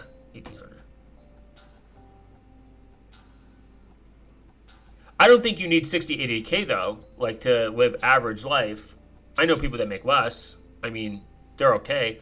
But say you get say hypothetically, even if you get like a mortgage for $1,500 or $1,400 or $1,000 or $900 or $800, whatever, you could definitely get a multi-tenant or like multi-unit house. This is like very common, and just have other people fill it and then pay your portion of your rent, etc. But being a landlord is I'm not a huge fan of it, but it's going to exist in society, and there is some place for it to like a certain extent. Not everybody wants to own a house. Though I would say you could go as far as doing the multi-tenant unit and then just finding a group of people that you trust, signing up a contract, buying it together, and then when it appreciates enough, sell off the house and then split it, and then go get your own house and rinse and repeat, however you want to look at it. But I know people that live in California that make way less than 80K a year, and they're fine. They just know it's expensive. I mean, you just live in a less expensive fucking city. Anytime you're going to live in a major city, it's going to be expensive. there's tons of expensive cities throughout the United States that people don't even think about, and you're like, damn, why is Arkansas this expensive? Like shit like that. But then there's cheap. I mean, I think the cheapest state is right now Missouri. But who the fuck wants to live in Missouri? Literally. If hypothetically the government forces computer manufacturers to manufacture computers where you can't disable secure boot, so you can't bypass the OS age verification by booting into an OS that does not have age verification, is there a way to get around this? Hypothetical. I've been speculating if, for example, Debian becomes a state-approved OS and accepted by Secure Boot, the tails which derives from Debian should also get accepted by Secure Boot if it uses the same kernel, right? Theoretically, yeah, but the problem with this is Linux is free and open source, and it fundamentally cannot be targeted for something like this because they would first have to make it impossible to install and to obtain. That's two of the things. Linux is distributed, and because it's a distribution and it's bound by, I mean, first off, Linux is a kernel, so let's take that at its own thing. It's not an operating system. And then let's go even further. They would really have to attack GNU,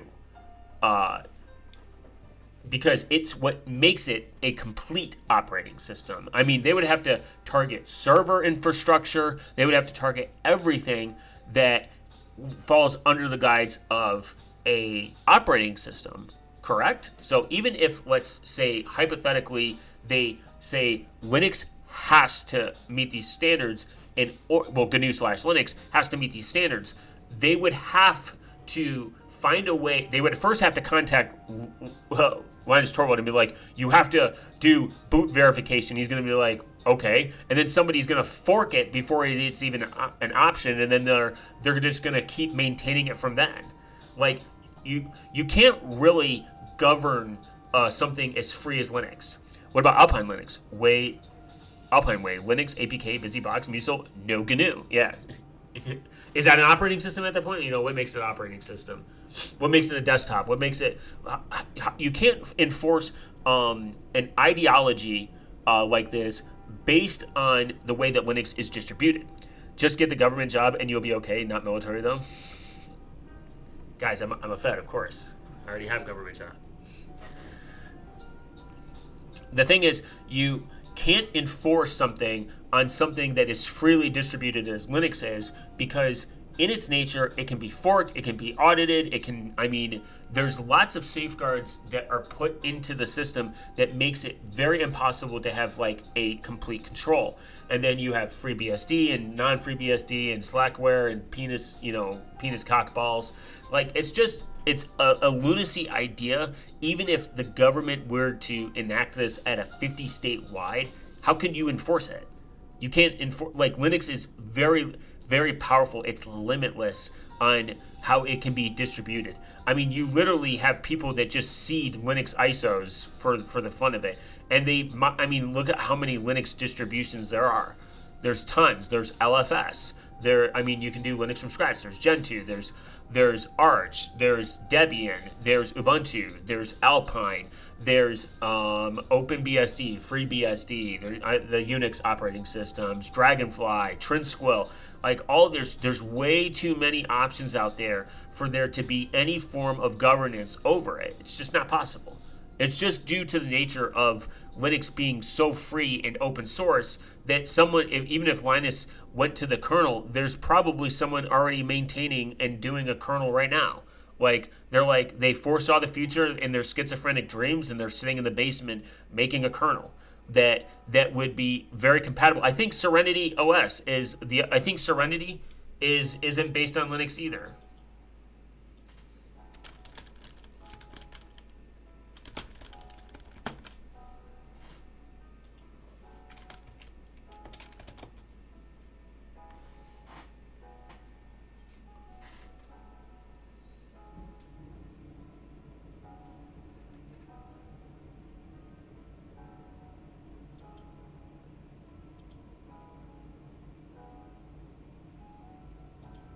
See how this looks. It's still running. It's still running clean.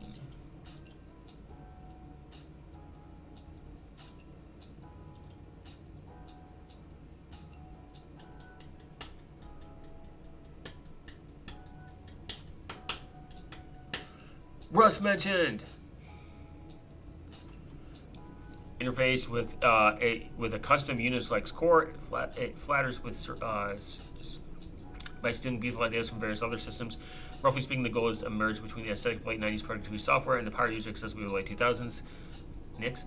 The system is a system by us, for us, based on things we like.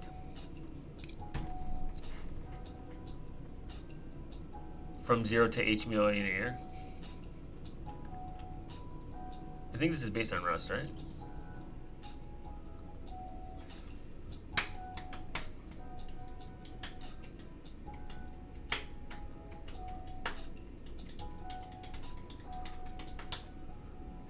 Is it Rust, guys, or am I tripping? I think it's still... No, it's in C. Boo!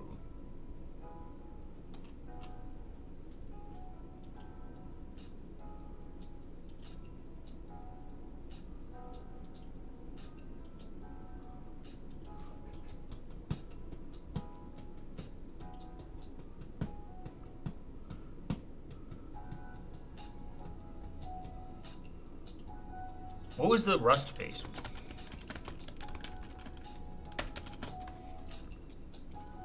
I thought there was. Serenity's in C++, actually. Even worse. True. Redux, that was it. Sorry, guys. I deceived you. I meant Redux, not Serenity. Unbased Serenity. Stability and security. Based. Based. Look at this. This is what a superior. This is what superiority looks like on a laptop. Desktop variant using less than 512 megabytes of RAM. The minimal an image occupies. This is true reduction. Unix compatibility.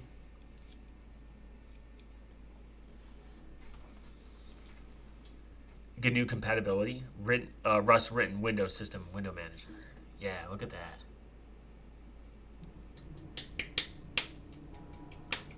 MIT license, base. There's also Hexelium OS, which is the Rust as well. Oh, nice. Hex. Like I'm saying, there's too many free open source nerds where this wouldn't even get far. It wouldn't even make it. I've never heard of that one though. Hex. OS.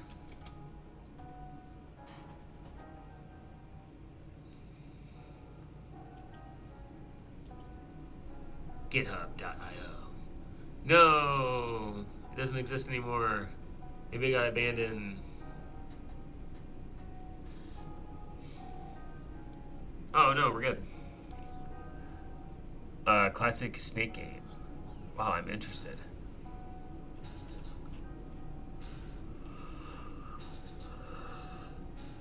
A minimal 32-bit operating system kernel written in base Rust, featuring command line interface, file system, text editor, Snake game, and ASIC video player. Wow, amazing. Wow. Do you guys trust this man?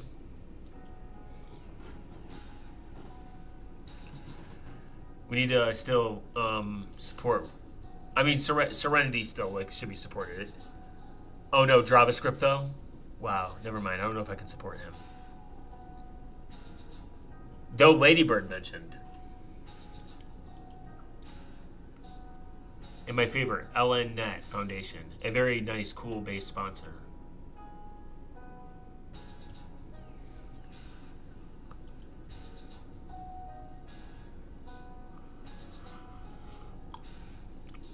Let's see what the merch is. Is it worth buying? Is it cool to tell people you use... I think people should go out in public and say, yeah, what do you use? Redux OS, guys. Redux?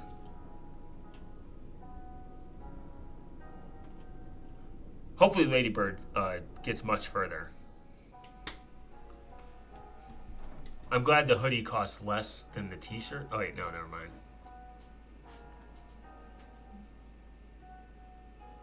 Imagine wearing this in public. You'd be cool and very based and very, very loved by the women.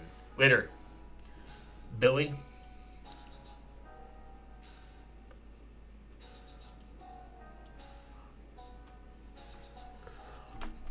Awesome. Thank you. I love when we talk about housing crisis issues too. And good OPSEC. Good OPSEC also always goes with housing crisis issues.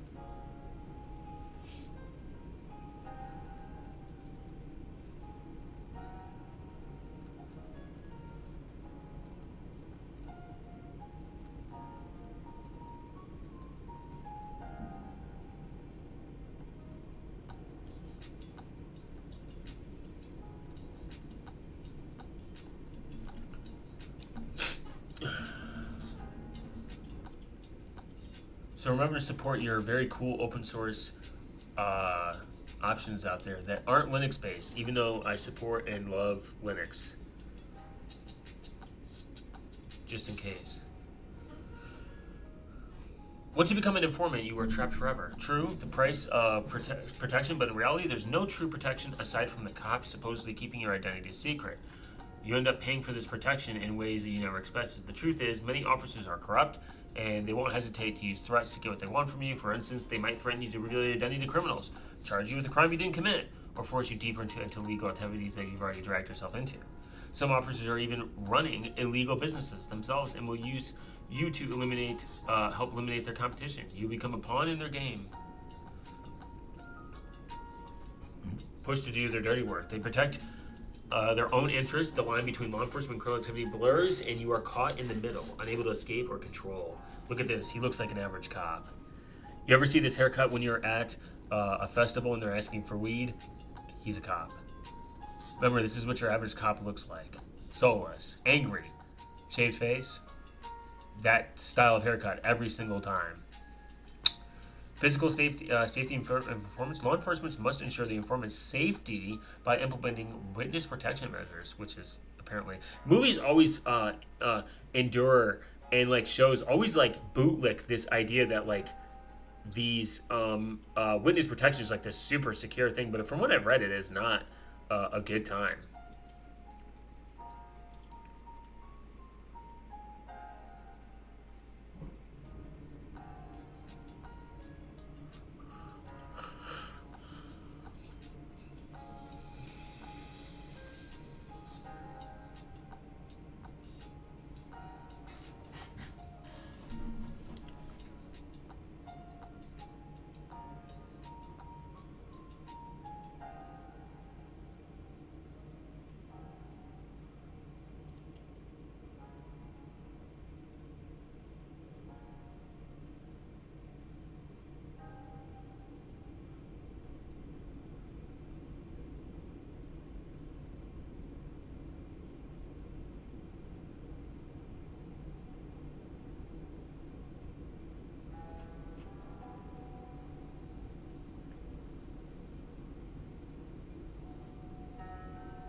Wow, Sam Altman, agreeing with the AI, OpenAI.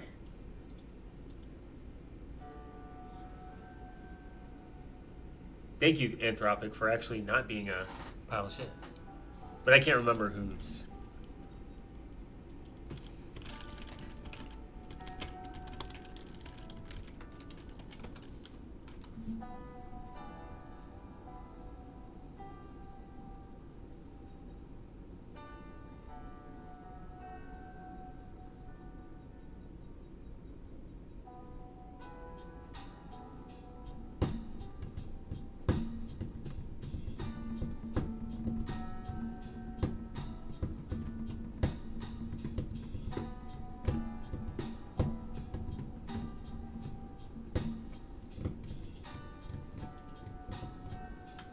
Smoking drugs, no, never. Drugs bad.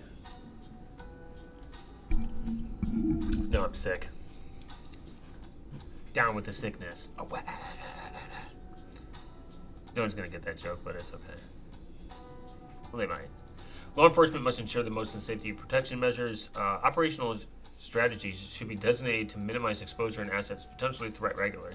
Safety measures must be continuously adapted to evolving risks. Look at these federal agents protecting spooky men in mask. Informant activities often involve exposure to criminal elements, high-stress situations leading to psychological trauma, aka no big titties. Law enforcement must acknowledge these risks and provide emotional support and resources. How does it feel that you could be stabbed at any point in time for giving up your friend's name? Loser. Pretty much is like the way you handle it. I'll watch the live stream later. Epstein wanted me to sleep now. As you should. Sleep is always the most important thing to do. As you should. Always get base sleep. Thank you for stopping by.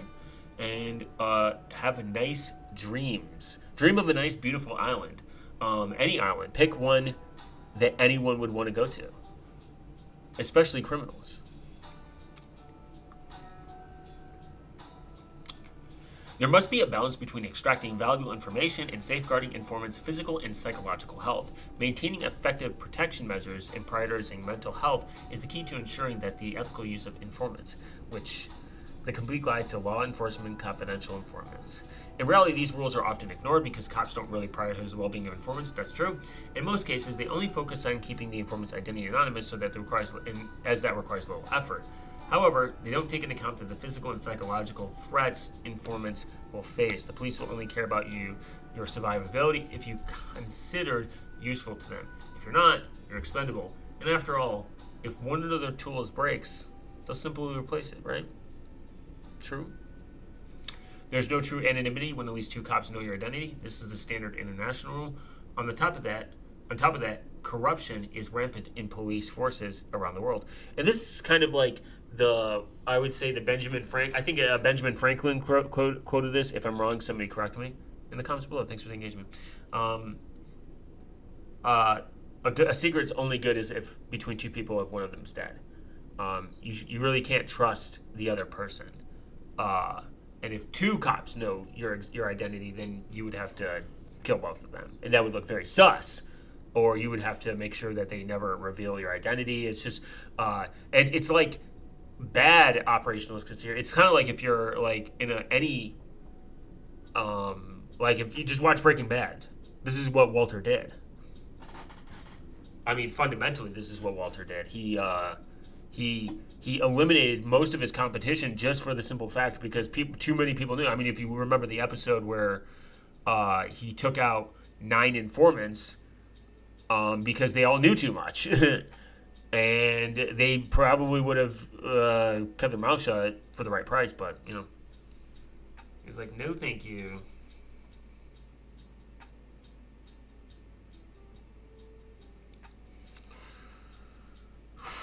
And then you're just a tool to them, easily disposable, ethical questioning, lots of things. Wow, this is a very, very long, detailed post. And we're going to continue in the next stream because I've been here for 2 hours, guys. Thank you, everyone, for coming down and listening to me rant and vibe code for a little bit for the last 2 hours. I appreciate everyone that stopped by, and I appreciate everyone who engaged into the comment section because YouTube then knows I'm a real person and I enjoy all their policies and nothing they do is wrong. Don't forget to comment below what your favorite currency is from your favorite country that isn't native to your country, because everyone has one. I have one, and so do you. Don't forget to walk your snail, and I'll see you guys in the next one. 500 years of bad luck for the people that don't.